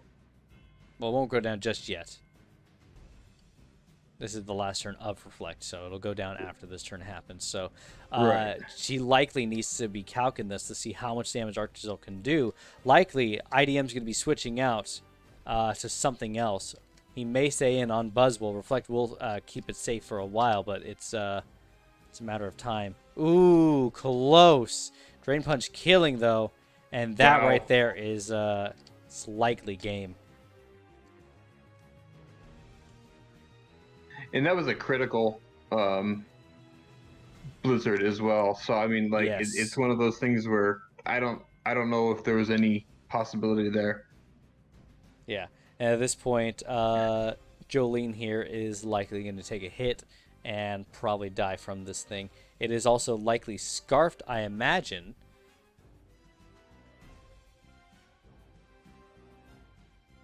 Nope. And the defense drops are going to make a huge difference. The stamina is insane on that thing. And Earthquake, that's all it takes. IDM getting that clean sweep, though. With 6-0. That's a clean 6-0. That is a classic IDM match right there. Good Good game to both participants. Insane match. Very slow, but that's okay. That's just how these matches go. So, at this point, though, we have third place, I think, coming up here first, if that's correct.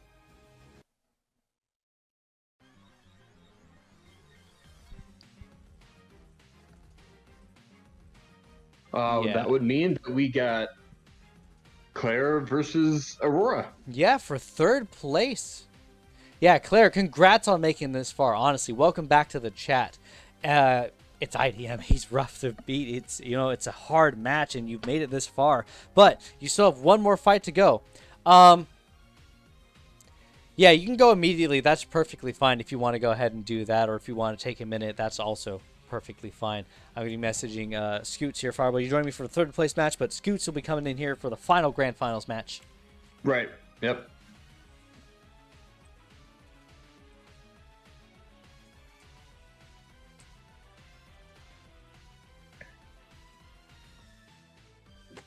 We got some good music. It's time.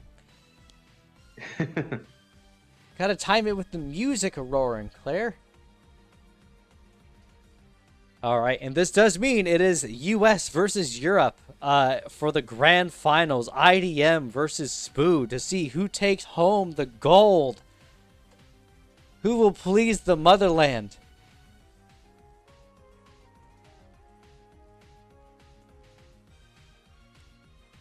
And of course, we have two previous champions Yes. up against each other. Yes, that does mean whoever wins this will be getting their second, technically, trophy. They haven't gone out yet, but trophy for Double Dip Draft League. All right, the match is up. I'm going to go ahead and swap that over for us to take a look at here. Ooh, we got a fun team up here, it looks like. What do we have? Claire bringing Rhyperior, Moltres, Porygon, and Didi's back. Obstagoon's here as well. And Aurora never once bringing Type Null.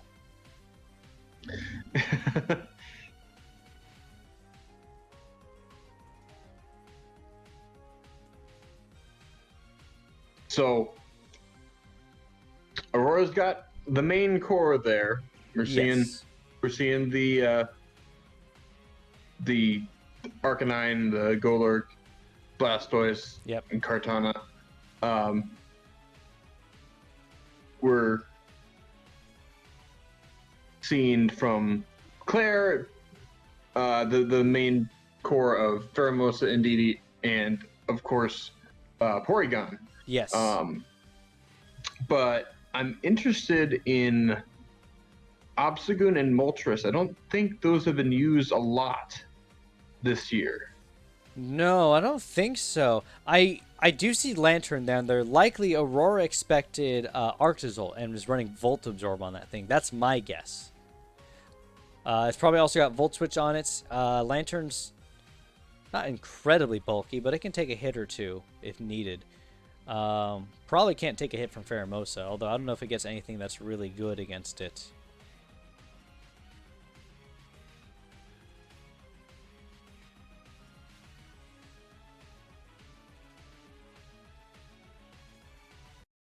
Oh, the music just cut out there.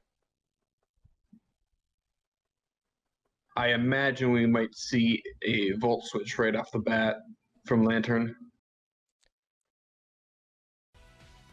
There it goes. Apparently I have to make sure and let YouTube know I'm still watching videos. There we go. You turning out, good call. Rhyperior coming out, probably expecting some sort of electric attack. Toxic instead. Toxic. And Claire not running any clerics this time around either, it looks like.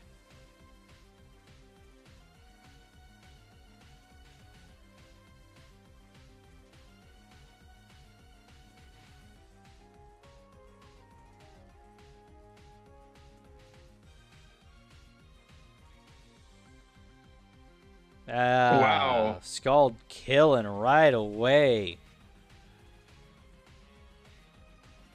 Did crit matter? Crit might have mattered there. It depends if she's running assault vest on it, though, I feel like. And if she's not, it might not have mattered. If it's assault vest, though, that might be the case. I mean, water is 4 times super effective against it. It is, so. and it was also stab as well, so. Yeah, Claire's saying that that did matter. Claire, you're not supposed to be in chat.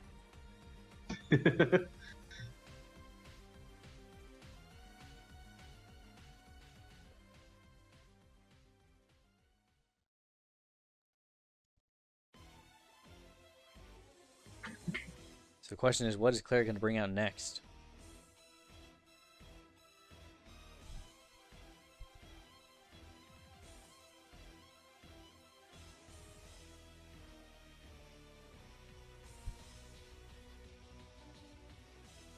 So yeah, as far as Lantern goes, we got water, electric Yes.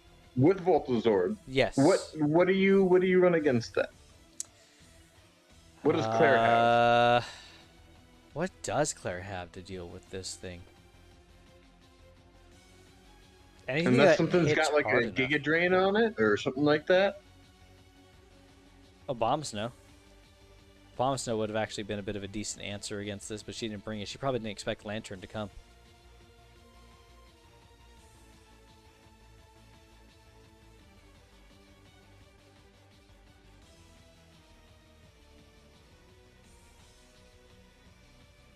Lantern being the Spanish Inquisition, Yes, because of no one course. expects it. Yes, absolutely. Expanding Force doing a lot of damage. Yeah, Lantern can't take a lot of hits as it is. So if Claire can get off some good hits on it, it'll likely be knocked out here fairly soon. Volt switching out. Yep. Volt switching out, I would imagine we're going to see possibly... Blasters are Golurk? Arcanine. Golurk's weak to Psychic, isn't he? But would have probably a good dark type move to kill it as well, but probably slower than Indeedee in the first place. Yeah, that's true. That's actually only 1 time from Psychic, but Psychic Terrain is boosting the Expanding Force anyways. Obstagoon coming out, doubling down into Nihilego there.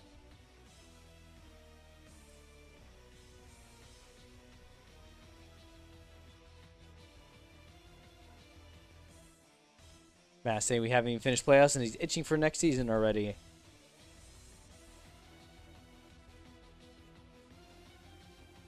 Yeah, and he'll go double from Moltres. Nice sash on Obstagoon there. Close combat.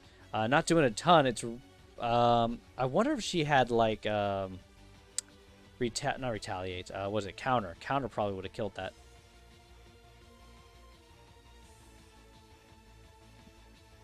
So Obstagoon going down to the knockoff. Mm-hmm. Kind of works on physical moves. Gotcha. There is one that does it for special, though.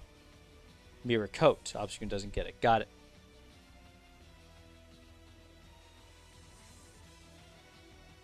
Yeah. This thing, by the way, you know, we do know its item was Power Herb, so it can no longer use Meteor Beam, but it's likely got some other really good moves. It probably has Power Gem to deal with Moltres being a +2 special attack and being fairly fast. This thing's probably going to go through and hurt a lot. Hey, welcome, Mattis. Pokemon is going. We're currently looking for bronze and seeing how stuff goes. Okay, we got a Pheromosa coming in here. The one thing the Pheromosa has going for it is its speed. Yes. So, yeah. Triple So Axle coming in. Don't think it'll kill this thing. No, it will not. But at this point, she does still outspeed.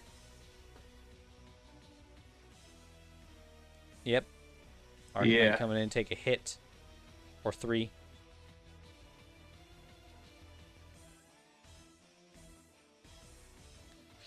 Run that Intimidate back at it. EV Light's been knocked off, which is not good. Psyshock killing, though.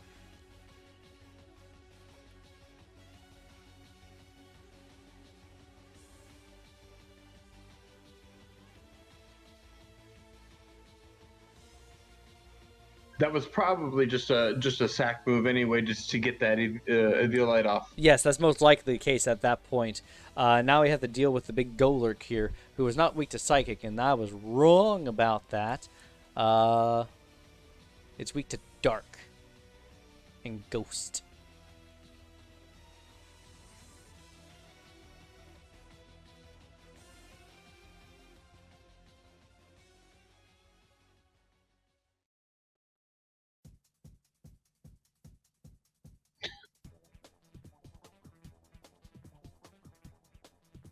Golurk being definitely a scary one here. It can pretty much run through Pheromosa and Moltres, and Indeedee as well, if it's got like a Poltergeist or something like that on it.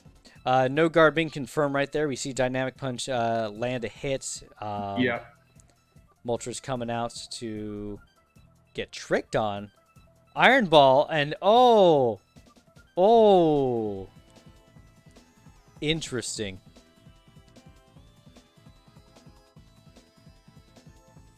Expanding Force does kill Golurk, though.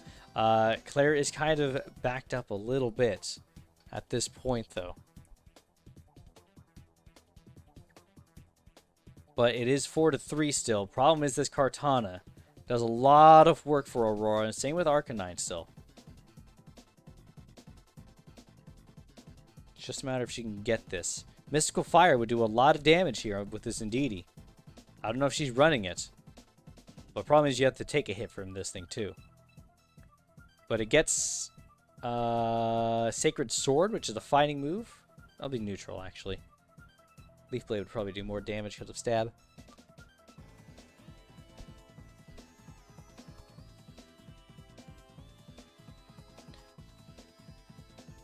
She could potentially just kill it. Force is just gonna kill. All right. Expanding Force just straight up killing. So this Indeedee is scarfed. Is likely the situation, right? Yeah. Which would mean Kartana's not scarfed. That's crazy. Kartana's not scarfed. Well, Kartana is already super fast. If you don't expect a scarf to come, there's no reason to scarf Kartana either. That's fair. Yeah, so with Indeedee being scarfed, with what's left, Loaf Turn's not going to make any difference here. Arcanine can make a bit of a difference. Blastoise, of course, can probably take some hits, but Pheromosa still being alive, and Porygon, not by much, but still alive nonetheless. It's holding up. Yeah. But I don't know how much Porygon's going to be helpful now with the Eviolite being knocked off. Porygon could be nice for potential sacks again in Pokemon potential safely. Sack, yep. Mm-hmm. So there's still a chance Claire can pull this off. This match isn't over yet.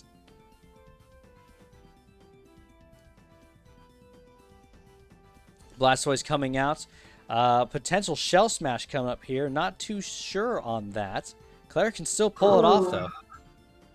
Well, the question now is that how much is Expanding Force going to do? Oh, I guess we are going to see a switch out here. Yep, we do see the Shell Smash. We also do see that it's running Torrent. Oh. No reason. Yep, and at this point, there's not a lot that Claire can really do against this. Yeah, Surf dying there. Yeah.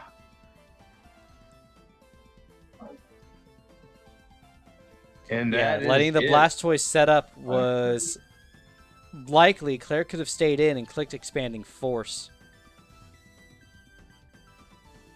Yeah, even clicking Expanding Force twice might have been enough. Yeah, because you also have, even if Aurora first went for the Shell Smash, and then Claire hit with the first Expanding Force, the second hit would for sure be with the special defense drop. Yep.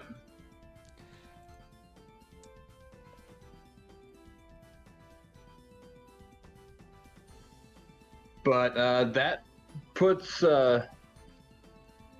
our standings with Aurora coming in third and Claire coming in fourth.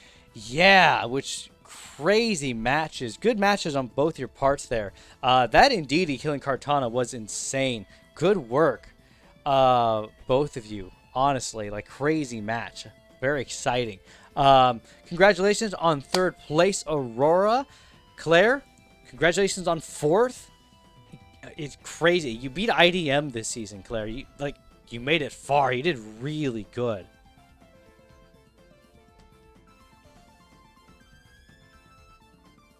But yeah, and at this point, I guess we're just waiting for our final match to come up here. I believe Scoots has already joined the call. So thank you, Firebolt, so much for joining in Double Dip Draft this season. And I look forward to having you around next season to see what you do. And I'm gonna be happy to be there. So, yeah, that's gonna be fun. All right, awesome. Well, you take care. I'll see you later. Thank you so much. Thank you. Yeah. Scoots, welcome to the Hello. end of Double Dip Draft. What do you think of the matches so far? We're finally here. Yeah. What do you think of the matches so far? Pretty good so far. I was fairly surprised at the kind of 6-0 that IDM put. That was crazy. That was actually crazy that IDM did that. He's looking very dominant today. Yes, he is. Cody, though, has Cody been with the prepping. 4-0. Yeah, Cody He with the did very 4-0. good too. Very good. And again, this last match here was really good as well. Can we move up the luck, Dippy? Thanks.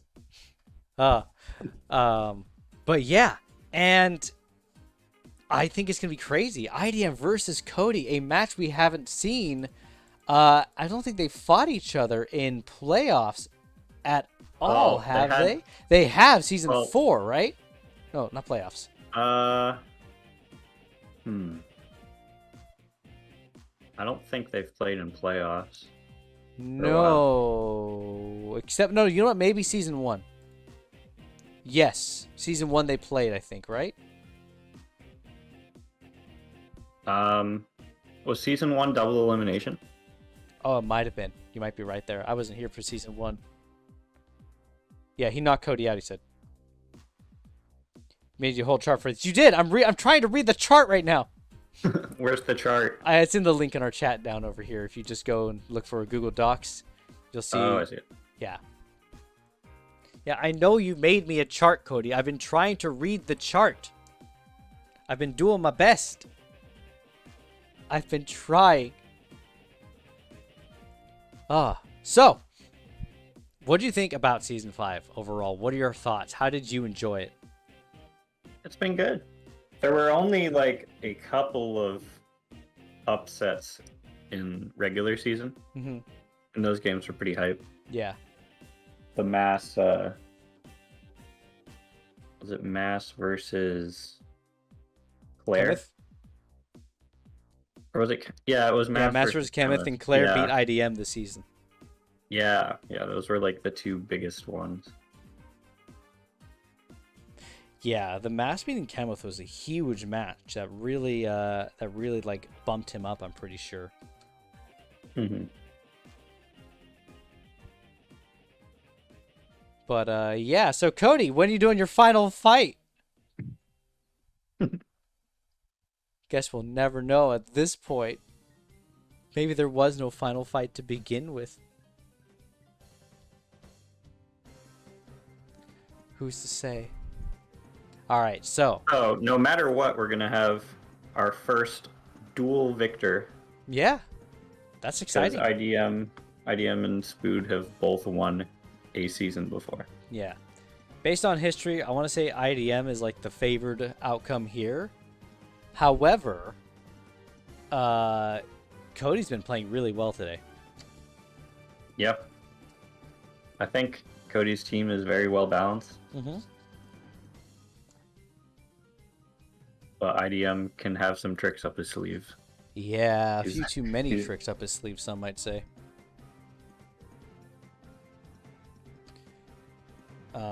But what do you look forward to in season 6? What are your thoughts on that? I'm looking forward to addition of more Pokemon. Yeah, if we do Having get more- that, I don't think it's been confirmed yet, but there's a possibility for it. If that happens, I'm looking forward to having some more good Pokemon. Yeah, more Elbow Room almost, right? Yeah. Because that'd be pretty exciting. Mega's coming back would be cool for a season. That might be. I'm not too sure. I've always personally felt like Megas and Z moves are a little overpowered. But maybe that's just me. I'm not a fan of Z moves, but because any Pokemon can run a Z move, you Yeah. never really know when it's going to be coming. But Megas you can kind of plan around and prepare for. Yeah. What did you think about the trick heavy ball that Aurora did? It was nice. Yeah, Yeah, it was good. that was crazy. I didn't expect that to come. But it seemed to work out really well. Aurora, Yeah. why haven't you brought Type Null to a match? Not a single match. Not a single match Type Null was brought. And the same goes for Fireball with his Palisand. We've had a few Pokemon that haven't shown up at all this season.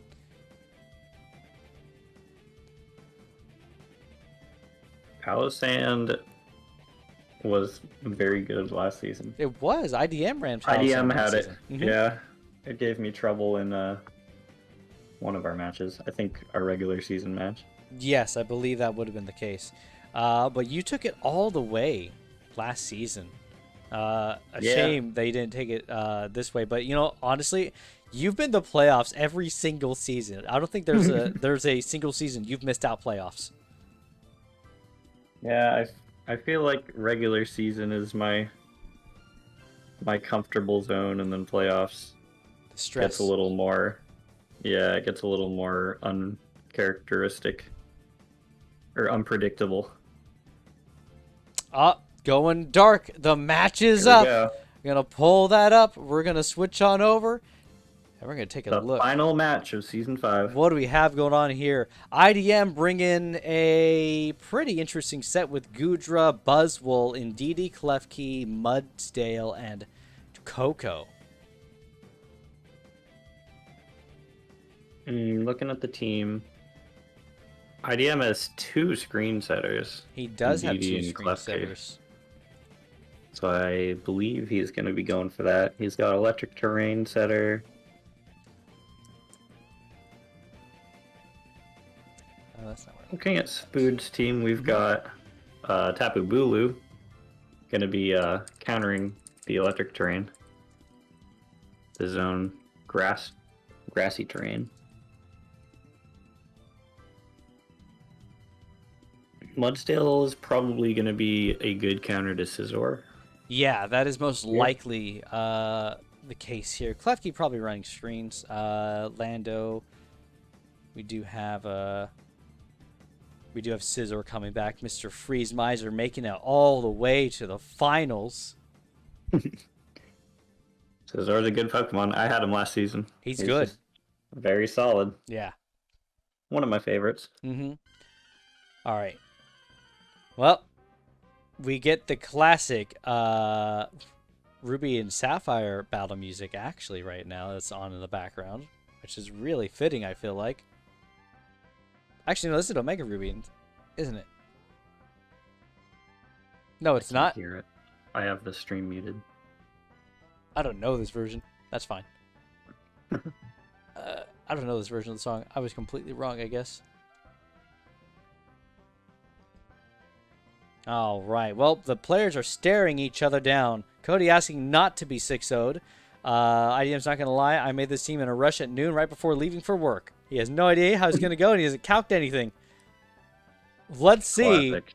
how this goes.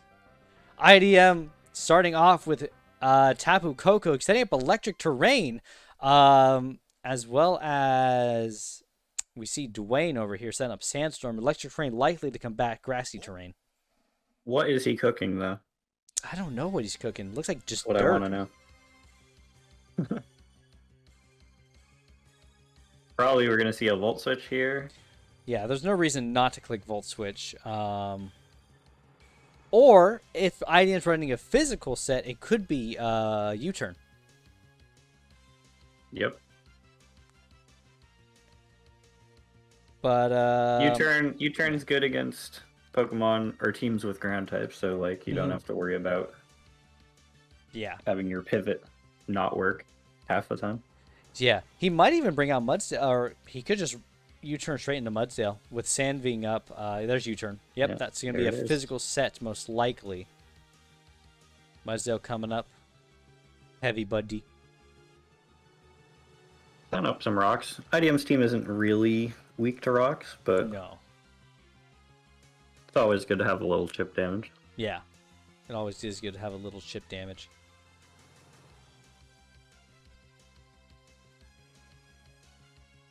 Interesting. Oh. Okay. Oh, good read. I didn't think that was coming up. Cody, just trying to scout out the situation, seeing what's going on with this thing. IDM setting up his own rocks.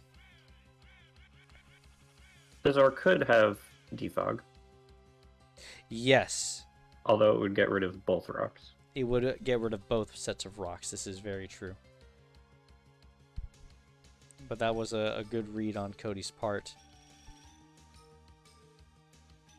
Oh, sorry. Did I say protect? That was supposed to be safeguard. No, it's safeguard. Yeah.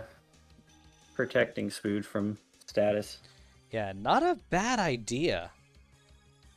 It deals with Klefki's Thunder Waves and I guess this Toxic.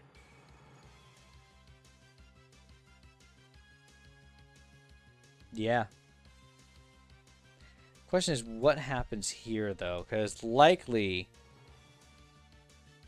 Scizor's got to switch out at this point. Doesn't want to take a hit from this. Cody, if he U-turns, though, he's going to make the defense go up on that thing. Problem is, he doesn't want to come in and take a hit from anything, though. Obviously, switching in Tentacruel here would be rough. Yep, going straight in the Boo, taking a high horsepower, which is not bad. At this point, Eject button. Doubling out into Landorus as IDM stays in. Oh, yeah. Eject button. Oh, yeah. So, that pretty much just let Lando have a safe switch in. It did. So, Landorus does not get Ice Beam, despite what Spood told me once. Yeah, it does not get Ice Beam, despite what Spood told you once. It does get... Doesn't it get, like, Grass Knot or Energy Ball or something, though? Let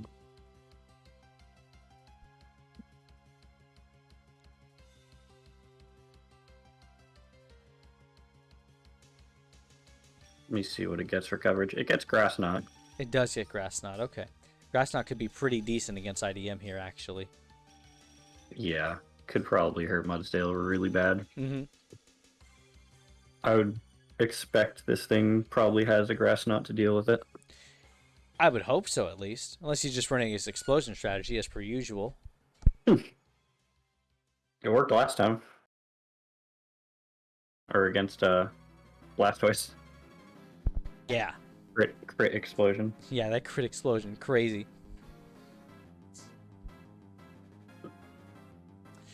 The combatants are eyeing each other warily.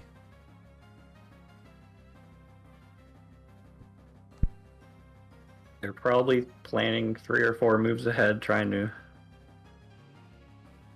Okay, switch into Buzzwole here. Rock Polish.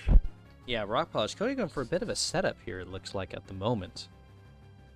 Fortunately, the sand is over, so it doesn't have his powered up moves in the sand anymore. Yeah.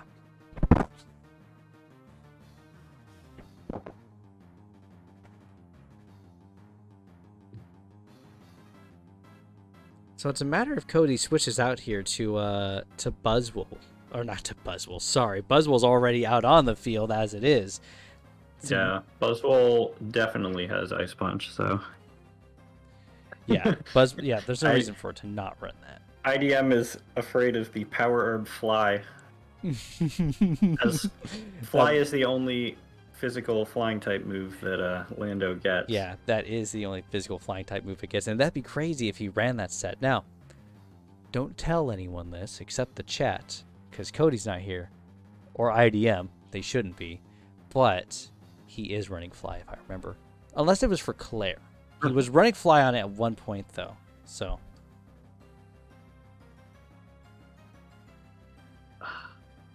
Flanders does not get flying stab, silly. Cody trying to juke out his opponents and make them question their own logic and thinking. Playing the long con, it seems like. Hmm. Man, they are just staring at, because, like, I'm just waiting There's for a scary Landorus turn. to fly into the sky so I can say it flew up into the sky.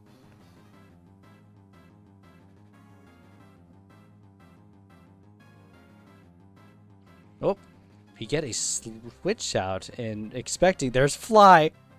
There it is. Hey, it didn't pop the. No, that means it's not running a power herb. Huh. Idea Why would was- you? Why would you not run power herb though? I don't know. Probably for the probably for that. Ooh, Fly doing a ton of damage, just dying to Ice Beam though, which is really sad.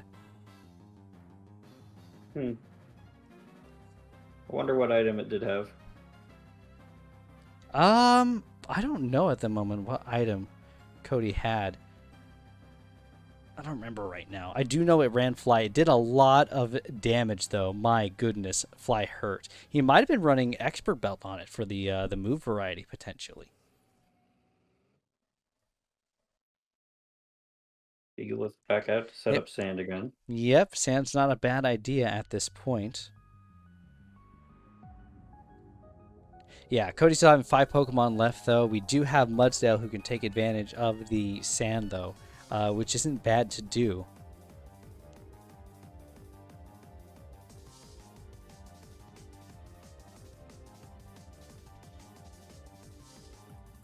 I'd be afraid of the explosion. I would be afraid of the explosion, because the thing is, if IDM switches in with rocks being up like it is, Cody kills just about anything and everything with an explosion, except for, like, Mudsdale, I'm pretty sure. Yeah, I would.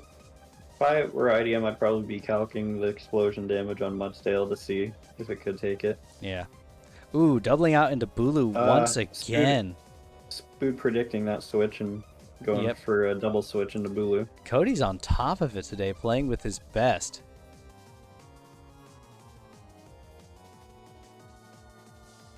Grassy terrain is gone, though, so we do lose the regen, which is kind of a shame. How was Grassy Train going? Uh, Oh, he switched in right before. yeah, he switched in right before, so he didn't get Yep. an opportunity for that.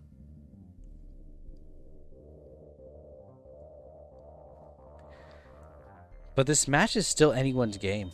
We're only on turn 9, and they both have some really good Pokemon that can just deal each other. Sure, Lando's gone at this point now, which was a big Pokemon Cody had, but, Jolteon, Scizor, and Tentacruel still do a ton of work against IDM's team. And there's Scizor coming in to a heavy slam. Good predict right Yeah. there. Surprisingly, Scizor is a decent matchup against Mudsdale. It surprisingly is. It can take hits all day. I wonder if Spood will set up Safeguard here again or go for something else. He could go for, Safeguard. High horsepower coming in. Still not doing a lot of damage to this thing. I'm guessing this thing has Roost to heal up Yeah, that's likely the case. since it's leftovers and seems very bulky defensively.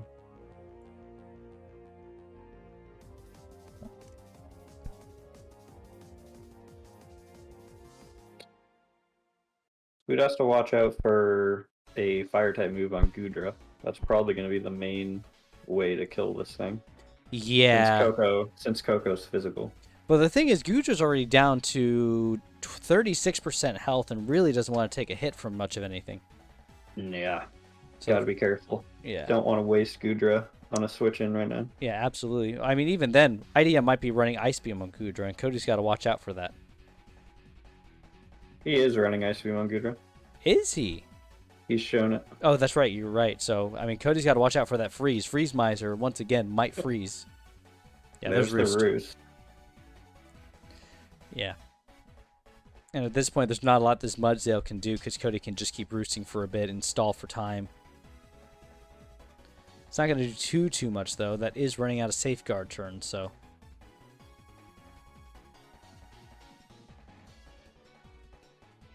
And you can't really switch in Gudra to this thing. You never know. Yeah, getting off that If U-turn. it might have bullet punch or something. Mm-hmm. Bulu coming out. Clicking high horsepower. Heavy Slam would have probably killed there. Cody took a bit of risk on that, but that's okay.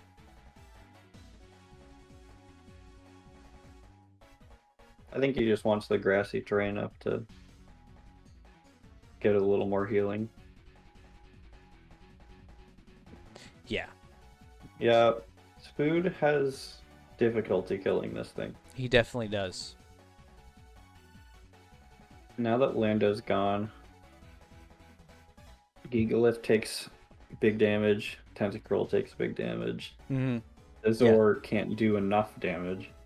Yeah, and Scizor really can't do too much. With Safeguard Roost and U-turn, it's likely only running knockoff. I imagine it's its other move. Knockoff or bullet punch, probably. And Jolteon really can't deal with Mudsdale. I don't think. No, unless he's running Hyper Voice and doing like a workup set, Mm-hmm. which is possible, not likely though. Plus, Mudsdale at this point, oh no, this Mudsdale's not Assault Vest, which is really interesting because it did Toxic and Stealth Rocks, Yeah. so special So- damage will do a bit to it. Special damage does do a lot to it. Unfortunately, Spood doesn't have a lot of great special attackers. To He's hit got it with. Tentacruel, Tentacruel is true, but you can't switch it in onto No. Mudsdale. at least You safely. you have to have some kind of priority Yeah. to be able to switch it in. IDM, why is this a literal child? Stomping Tantrum coming in, U-turning, not doing a ton. Jolteon coming out. That's Let's see what the Jolteon has for this. Yeah, we'll see. I don't quite know what this Jolteon's running. Likely Quick Feet's my guess, but I think that would have gone off, right? Oh no, Safeguard was up. Yeah, which is interesting. If he's running Safeguard, Scizor probably isn't running Quick Feet on Jolteon. Yeah. This could be a Scarf set or a Spec set. Ooh, a spec set would be really interesting. And if it's Specs, Spood has to predict whether he's going to send in the Mudsdale or not. Because a Specs Hyper Voice might do a lot of damage to Yeah, Mudsdale. Specs Hyper Voice would do a ton of damage. Mass, we don't know if it's Flame Orb just yet, because when he sent this out, Safeguard was still up. So we have to wait this turn, I think, to see if it properly goes off. I'd be surprised if it's Flame Orb because it's not great synergy with Safeguard. Yeah.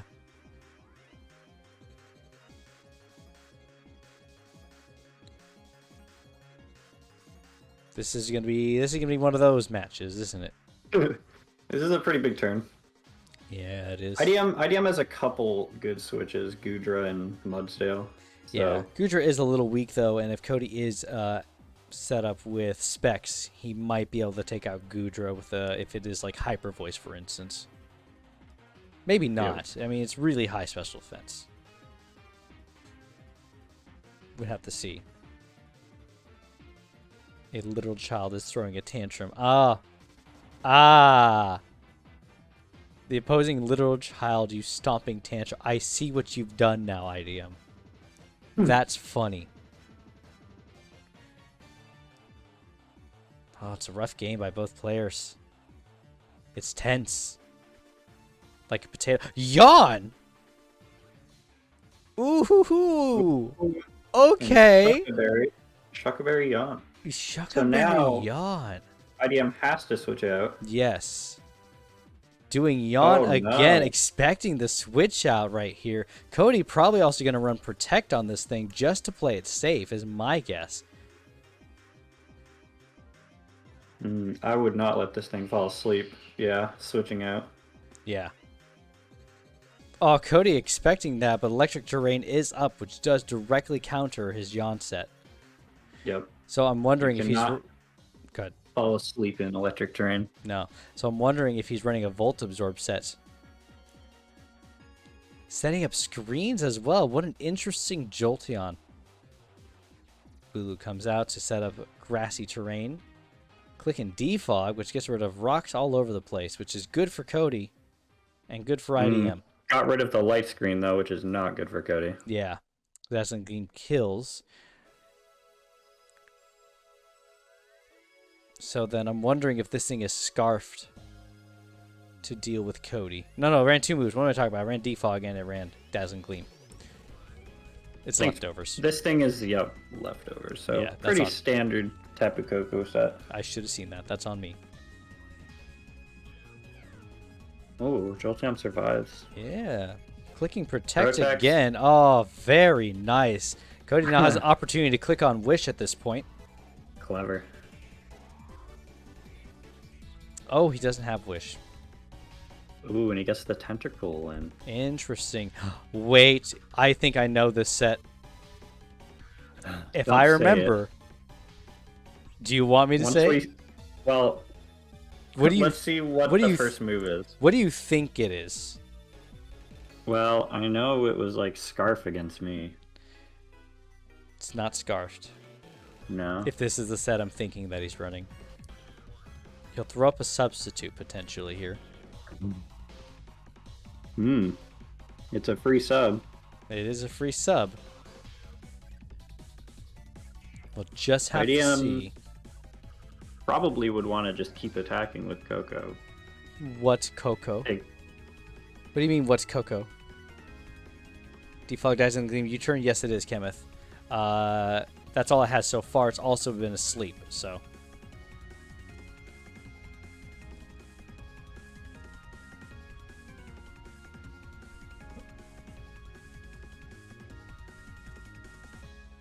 So we'll have to see what happens. IDM could easily switch out and then switch back to Coco to wake itself up because of electric terrain. Is that how that works? I think so, right?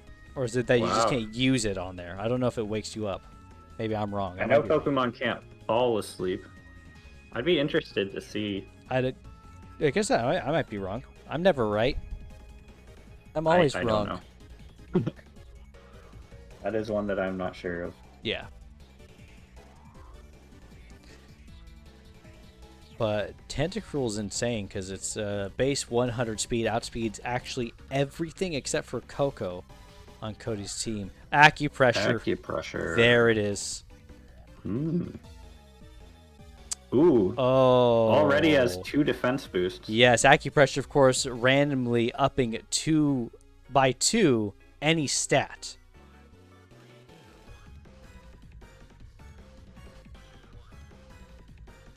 At this point, though, he cannot gain a lot of boy. momentum against this thing. Stomping Tantrum probably won't kill.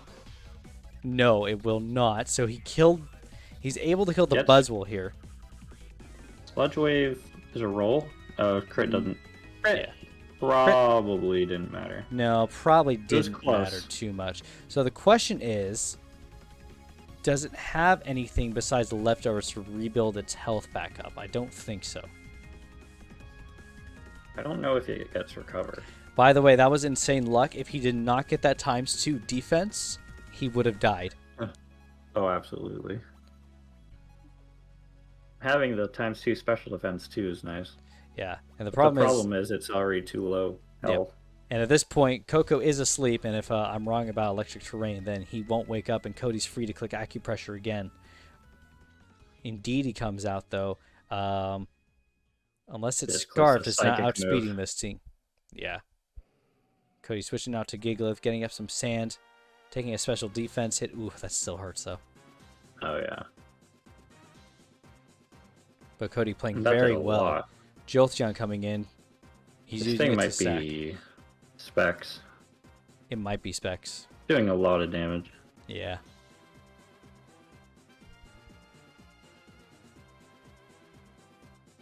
IDM happy that indeed he got a kill.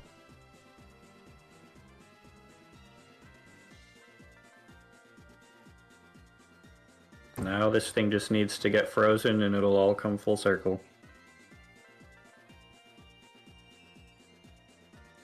gonna add some people to this because we're gonna do some interviews after this match is all said and done. Actually, we're gonna talk to these people, see how their matches went, see what they think. Mystical Ooh, Fire. Mystic Fire. Yeah, so this is not Specs. specs.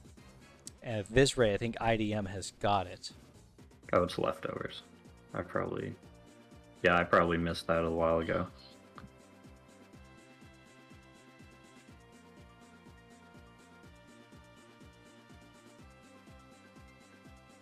And this thing will outspeed Gigalith. Oops. Let's And see. there you have it. So, yep, there you That have is it. Very clean win for IDM. Yeah. Was able to Very- dance around very- Spood's Pokemon.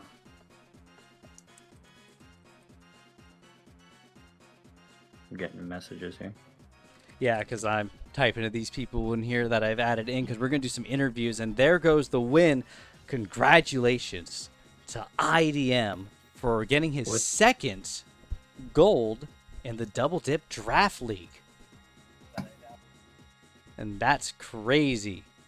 I'm looking and- forward to see how this will boost his CCS score. Yeah, we'll definitely have to see on that. We'll probably go and start from fourth and then go to first for the interviews here in just a second. Let me go ahead and get the stream readjusted slightly here real quick.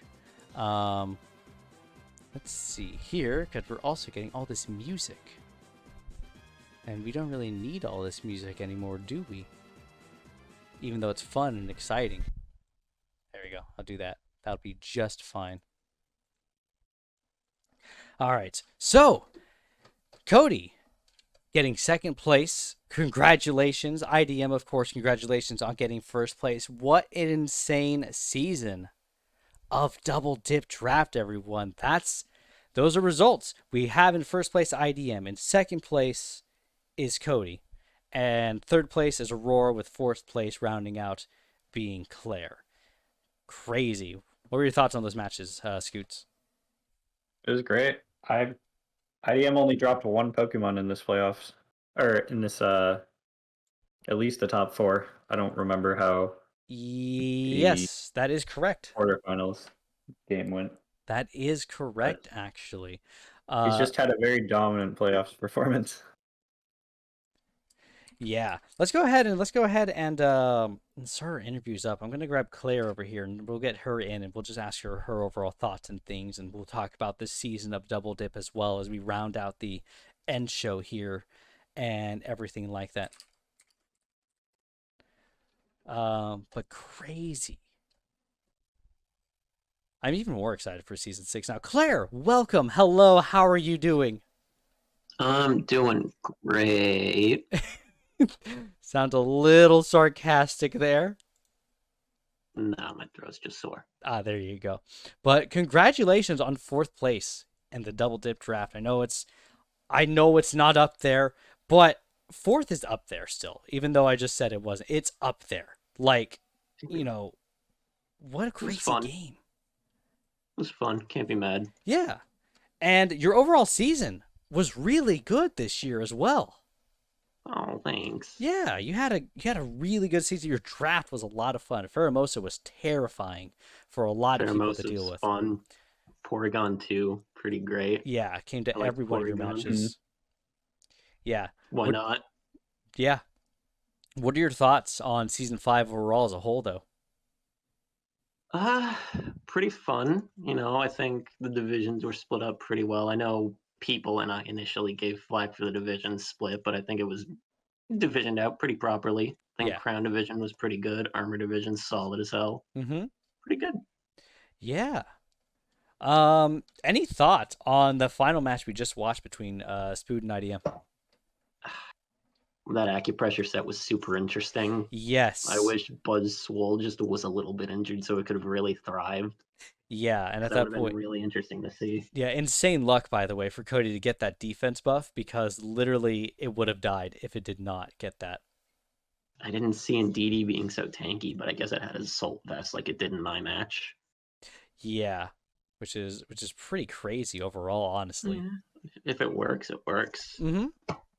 But again, I just don't know Indeedy's defensive stats, but it's 105. yeah, it's Yeah. not Yeah, bad. it's pretty tanky. I Mhm. believe Indeedy had leftovers, but it still can tank some hits. Oh shit, did it? Well, yeah. Yeah. I'm not surprised. That's pretty good special defense. Yeah. Are you looking forward to season 6? I don't want to be bitter about the season, like I said, 4th place, but I just hope that I'm excited. I just hope this bad luck doesn't follow me. Oh, you didn't have any bad luck. You had a great season. It's I like didn't have any bad luck. Like, yeah, I had a great season. you had a great I'm season. No, really there happy was with how definitely this bad turned luck, out. but I mean, you didn't get frozen 3 times. Yeah, fair. You didn't have to You fight didn't get Greedent. swept by Greedent. Yeah, you didn't get Yeah. swept by Greedent.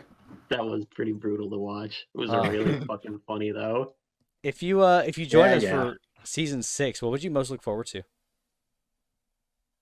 I'm kind of interested in seeing how, if the divisions expand, if we're gonna add in Nat. I mean, we're definitely going Nat decks, but I'm wondering how the whole Z move and the Mega Evolution is getting added into the mix. Yeah, That would be interesting to see. we'll definitely have to check that out. Scoots, do you have any questions or thoughts at all No, to add in?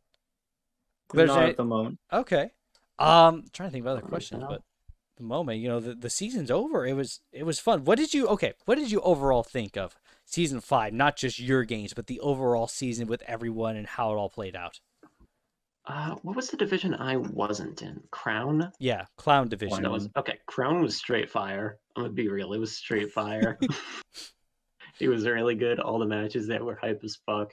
Yeah, Our it's definitely division fun. was fine, but I think we already knew that Cody, Aurora, and IDM were going to playoffs. I think that was a lock. We all knew that, but Crown Division was a bit more heated, especially near the end. So yeah, especially with Mass getting that win over Chemith and getting the Dippy for that actually as well. that was fucking wild. That was a great insane. match. Yeah, you were also Cam- the vote was close, by the way, between you and Mass on that Dippy because you were also I don't nominated. think it was. It was 81%. Nah, it was Mass close. won. What are you talking about? If you just move the 8 and the 1 over, it's really close. I got fucked You in just that. turn the 8 into a 5. Yeah, exactly. Pretty close. Yeah. Then it'd be 49. That'd be pretty good. Yeah. See? That's how numbers work. You just flip things around and it just works out like that. Yeah. Yeah. But Right. Well, yeah, any other last things or thoughts that you want to say? Cam helped me drill basically this entire season, so shout outs to Cam. Yeah. He's homie, definitely earned that best coach award. That's about it. There you go. All right. Fun coming on, homies. Yeah, thank you so much for joining us. I hope you've enjoyed just Double Dip in general. I would love to see you next season, but thank you so much for joining us. It was a blast seeing you play. Gotta get And that win. upsetting IDM in the season itself was really cool to see. Yeah, well, thank you very much. It was really good matches. Love seeing all you guys play. Your matches were pretty fire, Cabral. Oh, thank you. Scoots, I was definitely afraid of potentially facing you in playoffs. Yeah, it wasn't meant to be this season, but No, there's Would next have been. season. There's so I'll many bring it matches I back. wish I could have had. Yeah, but hey, Like I wish I could have fought Cam. Mhm. Wish I could have fought Scoots. Wish I could have fought you. hey, you still can. Maybe we can bother Cody instead of like a little just mini round of matches between players who hadn't fought each other. I do remember I did Feels like a like it. little match with IDM last playoffs after playoffs because we were the match that didn't happen. Yeah. So you can Yeah, definitely do that'd that be if cool you to see. ask around. I'm more than happy to do that at some point. But yeah. I'd love to. But thank you so much, Claire. I hope you take care and you have a wonderful day. We're going to bring in Aurora here in just a second to You too. interview her. But Have take a care. fucking good one. No, you.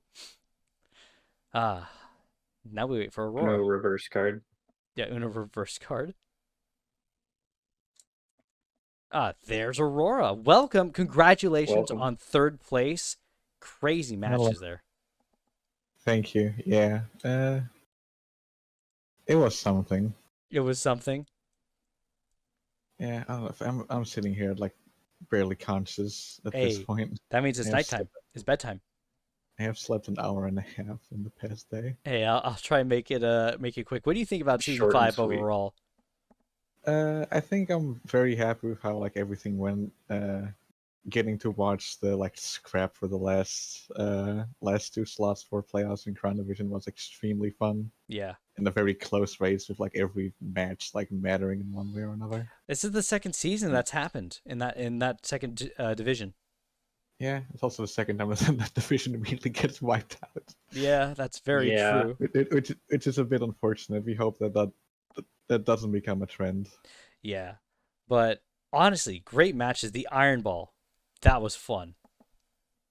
Yeah, I wanted like something that would basically guarantee that Golurk could like kill it on the Mhm. turn after. There and you go. pretty much no matter what Pokemon it was, Golurk would be faster than it after the trick.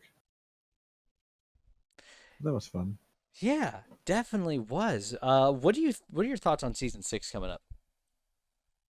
I think that there's a lot of exciting things to look forward to. We're probably going to be looking to expand the net decks, like has been like mentioned once or twice before. Maybe a little more than once or We'll be twice. discussing, like me and Cody will be discussing what we're going to be doing with Megas and Z moves. Mhm. It's I wouldn't put too much faith in Z moves returning because like within draft league they're just very problematic. Yeah, no, I can Yeah, understand that. I'm not a Megas, fan of Z moves. yeah, Megas might make a return though. We'll see. We'll discuss that. And also, it's gonna be a matter of conjuring up our whole own tier list list. and ban list. Yeah. We've seen how espe- that's gone in the past. I mean, like, there's always going to be like faults and like Pokemon that are just like high value picks in like lower tiers. I will not deny that tier 4 Blastoise this season definitely did not fit. No, Blastoise is insane. In fact, getting you the Blastoise win is there. Blastoise is crazy. I love that thing. It was so fun to use. Yeah. But it's just like every Shell Smash user sort of like has to like take a huge risk on the turn that it decides to click Shell Smash. Mhm.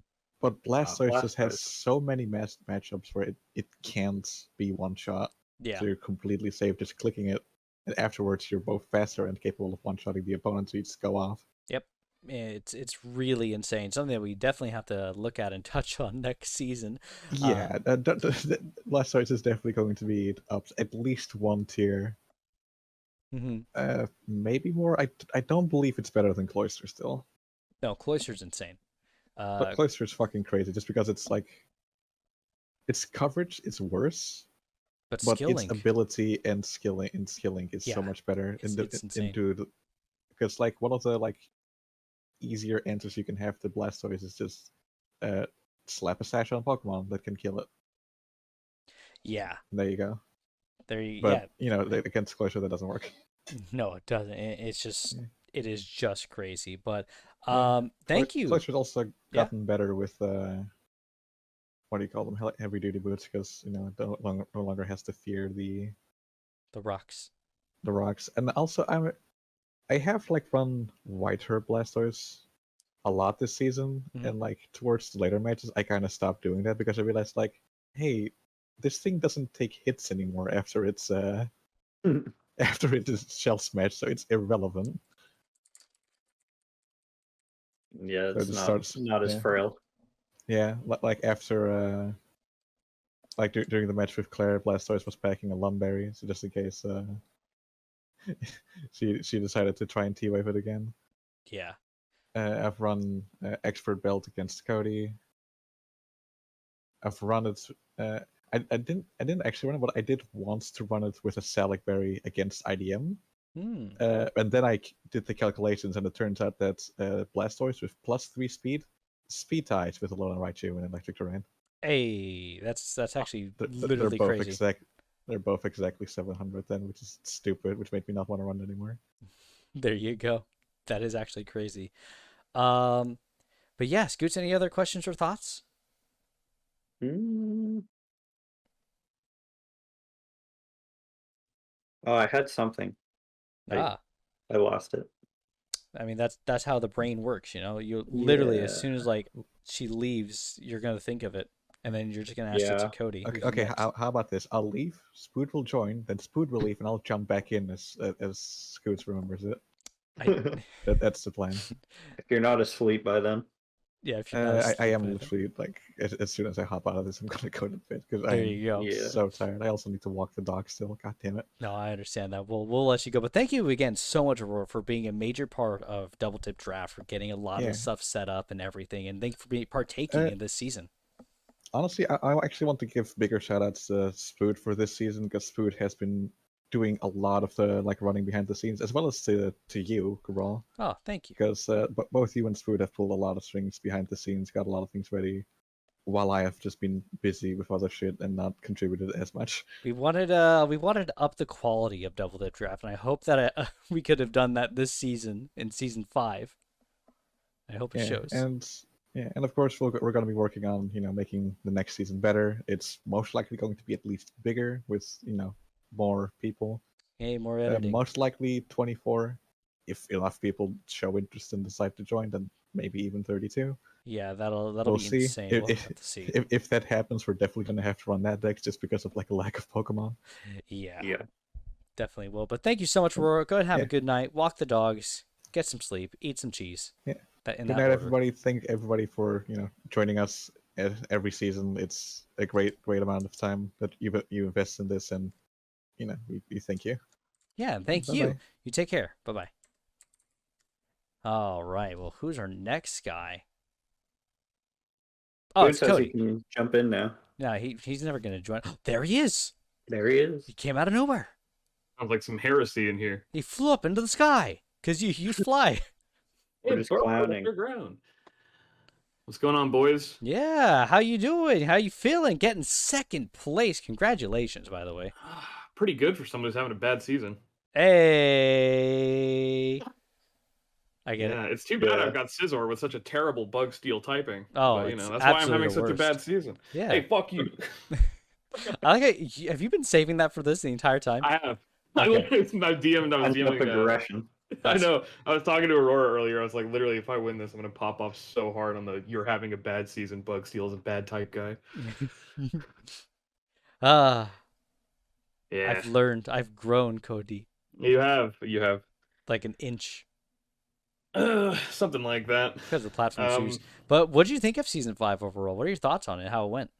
Good season, man. A lot of people went super ham. I haven't done this well in literally years. Mhm. Since 2019, I think. Yeah, you played really well in these final matches. Like you were on top of it. Yeah, I don't know. The IDM shit is gonna stick with me for a while. I feel like I played well with the team I had, but my team wasn't very good. I don't know if it was like a matchup thing or a mindset thing. I just I choke against IDM. I don't know how to do it. You know what I mean? It's tough. Hey, I think everyone suffers from that. Literally, it's IDM. Except for Claire. Well, except until today. But, Until today. It's like Oh, she'll be I back don't for know. revenge next season, I'm sure. oh, I know. It's IDM is an inspiration to how I play. I aspire to play the way that he does. To be goofy and have fun and bring cool shit and win. To become IDM. yeah, but it still stings. I really wanted it today. Mhm. I know it's IDM and I shouldn't feel bad about it. And of course I don't. I'm happy about second. And when I wake up tomorrow, I'm gonna be like, "Fuck yes, I'm so good. I got second." But Yeah. right now in the immediate aftermath, it's like, yeah, I need a little time to just Mhm. sort of cool off.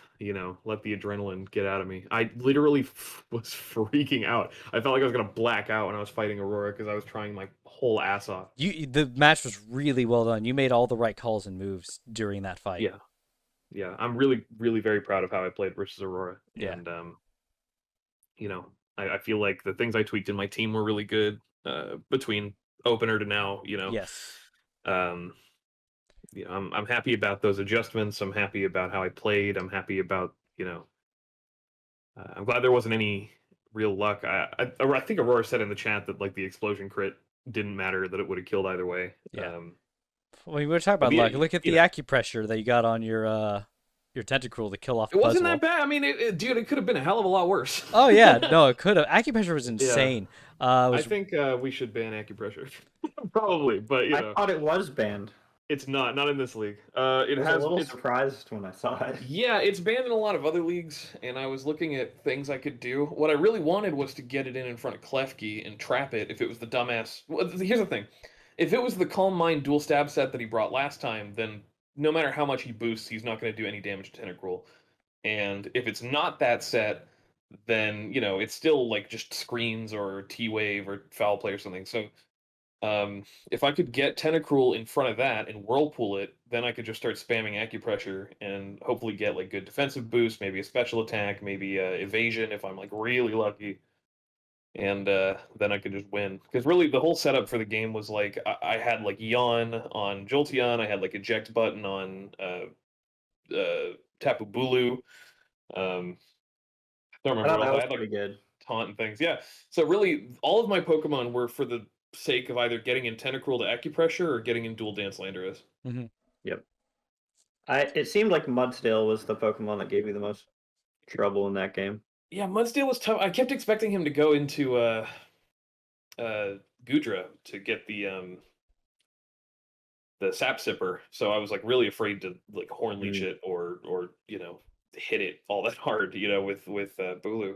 Yeah, So I was playing really anxious. I think I like close combated on it or something. you did. Yeah, but he just had a stronger team. He had a better game plan.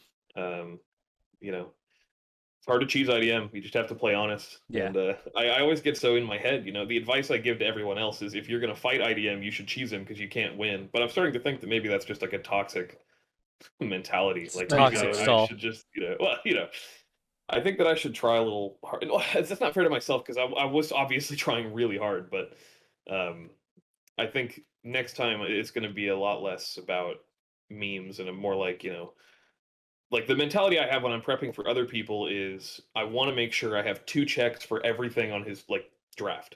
Yeah. Anyone or anything that he can bring, I want to make sure that I have 2 answers on my team for it. And I feel like that's good because obviously it can stretch your team thin in concept, but as long as you have more than one answer for everything, then you'll never be caught 100% off guard. But again, versus IDM, it was just like, fuck it. I'm just going to try and put something to sleep. And actually, I'm very proud of how I played the Yawn. Oh, yeah, the Yawn did worked really good. well. Good job reading on each of those switch outs as you just switched out every time. Yeah, I wanted to force it. I had Shukaberry. That was supposed to get Mudsdale to go to sleep. Yeah. I was hoping he wouldn't have electric terrain because electric terrain prevents you from falling asleep, but I was able to get off the grassy terrain and then he defogged so I could come back in and yawn. And, yeah. But again, second place is nothing to scoff at, Cody. You absolutely played not. Really it's the best well. I've played in a long, long time. I'm really happy about my season, man. I think, I hope I can capture it again next season, but all I've wanted to do is just prove that season 1 wasn't some fluke nonsense. I don't want to essentially put it in my back pocket and just run off with it and be like, yeah, I got my win. I don't care anymore. I really do still care, and I really want to prove myself, and I want people to talk about me like I'm Aurora or Scoots or IDM. For years to come, their children will talk about it. Yeah, well, down to the legends. The legends. What do you think about second season place 6, though? By the way, what are your thoughts going into the future? Season 6 is going to be so stacked. This was really hard season. Honestly, I'll tell you right now, the best I've ever played today, and I still didn't win. Oh, next season when there's 8 more people, maybe 16 more people, depending on how crazy it goes. I don't know. It's going to be insane. I think it's exciting. 3rd division, it's going to be really exciting. We're going to be doing it themed around Brilliant Diamond, Shining Pearl next time instead of the DLCs. So it's this time we had division, time division. Well, division. Well, that's a good idea. I was going to do Diamond, Pearl, and Platinum division was what I was going to do. Yeah. If we hit 3. If we go for 4, then it's going to be a little trickier, but I really do doubt we'll double our size. But I think 8 more people is free. Totally doable. There's no way we don't get an extra 8 people with the interest that's out there right now. I think 3 divisions for sure is easy to work with and something we could feasibly do next season around. Yeah. But thank you so much, by the way, Cody, for all the work and effort you put into creating Double Dip Draft to get it to what it is today. A lot of this couldn't have been done without you, so thank you so much for putting all this together for everyone here watching to be able to play and just partake in this and have a good time. Thank you. I really appreciate that, man. I think we really made something special. Definitely, this wouldn't exist without Aurora, who was the first one to even come up with, hey, we should do another draft league. Because it was like after SSL and everything that happened with Ashley, like it got, it was just hard. Like nobody wanted to do it. It was like nobody wanted to play draft, but it was really fun and really expressive. And I was just getting the hang of it at the end of SSL season 2, and I didn't really get a chance to do decently well in SSL. And so when Aurora was like, hey, we should make another draft league, I was like, you know what? Yeah, we should. And when I woke up the next morning, it was a done deal. She'd already made the spreadsheets. She was reaching out to people to start playing. This was before we had the website. So she was just like on top of it immediately. And, I can't thank her enough for that. And, she took a step back this season just to focus on other stuff. And I was happy to pick up the mantle where I could, and you, especially Cabral, really fucking killed it this season. You're amazing. Oh, thank you. I don't want to give you too much credit, but I do really appreciate what Bug Seal's a horrible typing. It's a horrible typing, and I'm having a bad season. Yeah. But no, and what I hope to have brought to the table was at least a better quality. I wanted to up the quality from season 4, and wanted to just bring up the quality that's for everyone to just enjoy and have this be, easily digestible, understandable with the screens and everything and all of this stuff. So yeah. Also, Mass agreed that you had a bad season. Thank you, Mass. I don't know, man. I just I'm excited. I'm excited for next season. We've got a whole production team now. Like Paisley's going to be chipping in and helping a lot. Lightning Rabbit. If you watched the Dippies video today and you were like, God damn, that looked cool as fuck. Like that's all thanks to Lightning Rabbit. He totally killed it on the 3D like blender effects and stuff, and really like the format for Dippies this year. Couldn't have done it without him. Big thanks to Doodled for providing the voiceover work. He did it literally just immediately within like 30 minutes of me sending him the lines. They were done. Yep, that was great. And I threw it together literally the other night. Was that? That felt like a Stan Lee cameo. Like a Stan Lee. Yeah, you're like, what are you doing here? Yeah, I was so excited to show off the Dippies, man. That's something that I have a lot of pride in. I think the Dippies was such a cool idea, and I'm glad that people care about it a lot. And it's it's giving people something to shoot for that they don't wouldn't get access to. Because I feel like in an age where I'm going to use a lot of Smash allegory. It's probably going to go over your head, Cabral, but Scoots will get it. Wow, thanks. Well, I'm just saying, just so you don't start going like, am I having a stroke? Things like redemption brackets and ladders at tournaments and stuff, like big nationals, where a ton of people pay money to come out and they fly out from all over the world, and then you just get fucking wrecked in bracket. You go like 0-2, 1-2. Like, that sucks. It's just not fun. So, I kind of wanted to take a cue from the mindset of like the modern TO. That was just like, what can you give to the community so that they want to play, even if they know they're not going to win? And I think the Dippies is a really good starting point for bridging that gap. I do love the idea of doing our own Salty Suite at some point. I think we're going to skip it this season just because we didn't plan it out ahead of time very well. Yeah. But it's something I think would be a lot of fun that would get a lot of people excited to play, even if they weren't expecting to make it to playoffs. Mm-hmm. Yeah, and the site does have support for 3 divisions. Incidentally, you can have as many divisions as you want. You can change like what the eligibility requirements are for for playoffs. I think if we do end up doing a 3-division season next time, we're gonna do player floating. So it's gonna be like top 4 from each division go on. But then if you're like top 2 or top 3, you get a bye, and then if you make it in 4th, you have to play an extra match at the beginning to sort of round out to like an 8-player playoffs the way it normally is. Mm-hmm. That would have been nice. Yeah. Yeah. So yeah, we have a lot of ideas, a lot of big plans. Yeah, well, just that's definitely exciting. Stay tuned. We're gonna take a break for a little while. We're gonna wait until probably spring. Really, Diamond Shining Pearl is done and dusted, really well done and dusted, and I would say around spring, maybe even. It's a biannual thing, Basically, we have 2 seasons a year almost. Yeah, just about. So, I think I would definitely, this is it for 2021.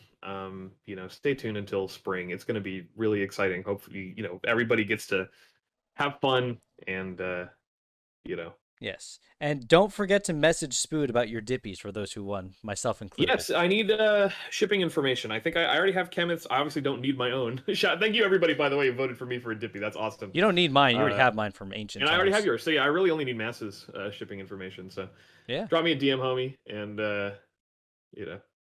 we'll do it. I wonder if we can add Project RC stuff. I would like that.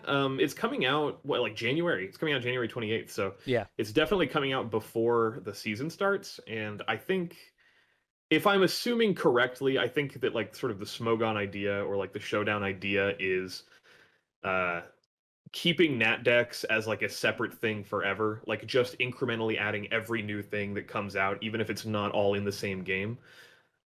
That's what I think they're kind of tending towards. Yeah.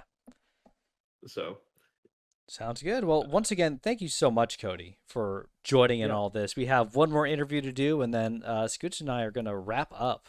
is IDM even here? What's going on? He's quiet. He's sitting in the corner waiting for his turn. He's muted and he's away, so I don't even know he's here. Have you tried kicking the chair he's in? I have not tried kicking the chair he's in. I'll do that. Okay. Well, thank you. Thank you for running the stream, Cabral. You did a great job. Shouts to thank you. Vincent, shouts to Firebolt, shouts to Scoots. You guys did a great job on commentary, I assume. From what I saw, I really enjoyed it. I didn't get to see your commentary, Scoots, but I know you're going to kill it anyway, so. Yeah, he killed it all right. What's that Beefed supposed it. to mean? It made me look like a dumbass. I like how you can say kill it and it literally can go one of two ways. He either killed it or he killed it. Well, okay, 90% of the time, killed it is a good thing. 90% of the time. All right. I won't babble. Thanks so much. Congrats to IDM. You're the legend, man. You're the GOAT. Like, There we go. Can't be too mad about second place. Shouts to Aurora. I'm sorry I beat you, but that's the way it is. Sorry I on this bitch of an beat earth. you. What goes around comes around, by hand. the way. Suck my dick, freezing my scissor. All right, Yeah. I'm out of here. All right, take care. Thank you so much, Spood. Yeah, later, guys. Bye. See ya. Much love, everybody. Now it's time for IDM to get out of that chair. Now to There see he if is. he's here. Oh, He is here. kicking the chair worked. I was here the whole time. Oh my goodness. Welcome. I mean, usually we actually do it the other way around. So, Oh, we actually understandable. interview the winner first. So when I received the call, I immediately got in it, and then you said we interviewed the first. Oh, okay, I just stay in, I just mute myself, and Yeah. I just listen to everybody. That's fine. Yeah, usually I know that Cody did say that. I checked afterwards that he said usually they do first to last, but I'm like, you know what? Let's do last to first because we got to build up to how you did. Because congratulations on Oh, winning. thank you. It's your second win for Double Dip Draft. It is, yes. And you know what? It's actually, I think it's actually most fair to interview the force first because when you force and you still have to wait for your turn for everybody to adjust to pass right before you, I think it's fair for Claire to go first and Aurora and then Spoon and then me. So Yeah. I'm not mad about it. Yeah, there you go. But again, crazy season. Good job. Almost going undefeated. Getting beaten there, though, by Claire at the end of the season, which was a crazy fight. Yeah. I got my revenge, though. Yes, you definitely did. You were able to adjust. Mm-hmm. But yeah, honestly, it's been about 20 minutes now. I don't think I still realized that I actually won the season right now. Oh, don't worry. It'll sink in like after the whole thing's done. Yeah. It will sink in at some point. It's just I don't know. Those after the playoffs were over, since there were not not really any matches. Mhm. I was like, okay, the hype has died down a little bit. So I actually, when I knew that Claire was my opponent, I basically prepared the heck out of it because I really wanted not to get beaten and swept again by a freaking out result. So Understandable. I just I prepared my team. I really try hard on my team, and then I basically left it as it is for 2 weeks, and I completely forgot to prepare for Spoon Aurora. So this morning I realized, wait a freaking second, this isn't it the playoff tonight? Oh shit, I haven't done anything. So I actually literally threw my teams again. And I just tried to make some adjustments. I don't know exactly what I did. I was like, okay, you know what? I'm actually hoping I win against Claire, so I actually know which of overall Spood I have to face, so I can still make some adjustment on my team at the very last second, and that's kind of what I did because at first once again I had my team that I had against Spood, but I decided to throw Alakazam away because Alakazam wasn't doing me any favor Yeah, right now. Alakazam doesn't do a lot of work against what he had to bring. Yeah, and the thing is, I have Ndidi anyway, so I know Alakazam is basically more powerful than Ndidi, but Psychic Terrain is nice to have and boost that additional yeah, attack. and the thing is, since he had Jolteon, and he actually mentioned the fact that he had a pin missile last time, I was like, okay, you know what? I'm not bringing Alakazam. I want to bring Coco, and I actually want to try to get 1 kill with Coco or even 2, so I can actually put it in the MVP. Hey, there you go. But yeah, and also the fact that I really wanted Ndidi to get a kill because that was actually my only Pokemon that didn't get a single kill the entire season, and finally he got 4 now. So well, there you go. What did you think of that season? You're going for kill achievements in the final match. Crazy, you mad lad. What did you think of season 5 overall, IDM? Honestly, when it came to the armor division, I just repeat what basically everybody said. It wasn't as hype as the crown division, where we were really expecting, okay, we actually don't know what's gonna happen. This guy can get this person is actually first right now, but in 2 matches they can literally drop out of the playoff. But this one is almost last, but they can still make the playoffs. Was actually really hyped on that regard. But it's just like last season as well. Yeah, and when it comes to the season, I really like the new technological advancement that we made for the season. Especially the DP video. The Dippies video, I really wasn't expecting it. That was really cool. Lightning did a good job on making the whole 3D thing. Neat. There was an error in it.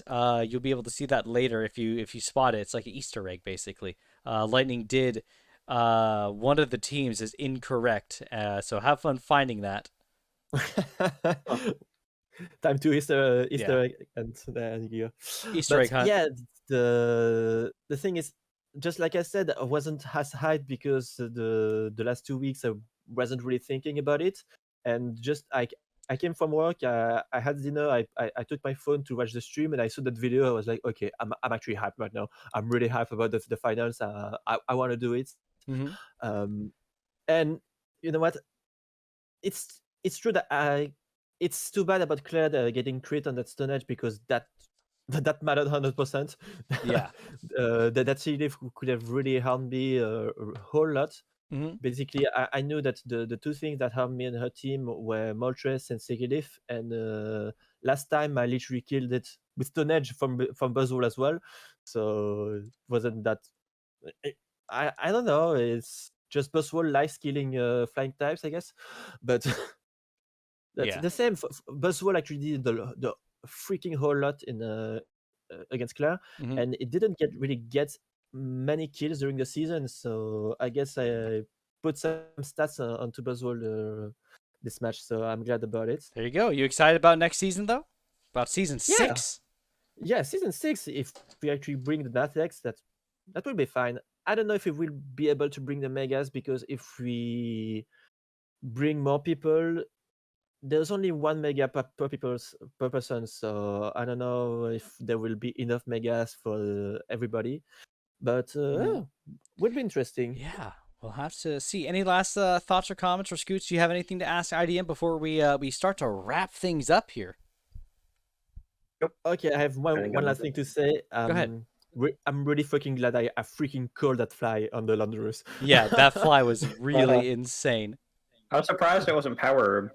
Yeah, the thing is, I actually back in the draft, during the draft thing, I literally told the Spood, you know what, you should. I'm pretty sure you at some point you will bring Fly Power Herb, and he said, yeah, I'll do it at some point. I'll definitely do it. I was like, wait. When I saw him against my my Buzzwole, I was like, wait, he never brought Power of Fly a single time during the season. He was Lumberry with Dual Dance. Yeah, I was like, okay, it's got Fly. It definitely got Fly. but then I was like, maybe I'm wrong. Maybe it's a special one and it's psychic. So psychic would probably kill the my Buzzwole anyway. So I will switch to Gudra, and then he goes fly. It's not power up. 3 years Ice Beam of my freaking life. Yeah, if he had actually Swords Dance beforehand, he probably would have killed. It definitely would have killed. Yeah, definitely would have killed. So if he had gotten that off properly, there was not a lot you could have done about the fly setup. No, but the thing is, if he was actually fly, if he actually put Swords Dance before, I knew it was a physical one, and I wouldn't have gone into Gudra. That's the thing I wouldn't have done. That's true. But thank you so much, IDM. Congratulations again. I look forward to seeing you next season. Great season 5.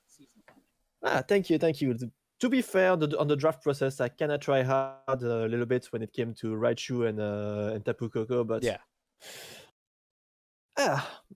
Still surprised that Tapu Koko actually did better than Raichu. Coco did great this season. It was fantastic. Yeah, it did really amazing. I just drafted it as a tournament setter, and then in the end, it's basically the MVP for the whole season. Yeah. All right. Well, awesome. Well, you take care. You have a wonderful day, and we'll see you next season. Thank you so much, IDM. Yeah, but you're welcome, and be glad to be here again for the 6th season. Yeah. Well, we'll see how that goes.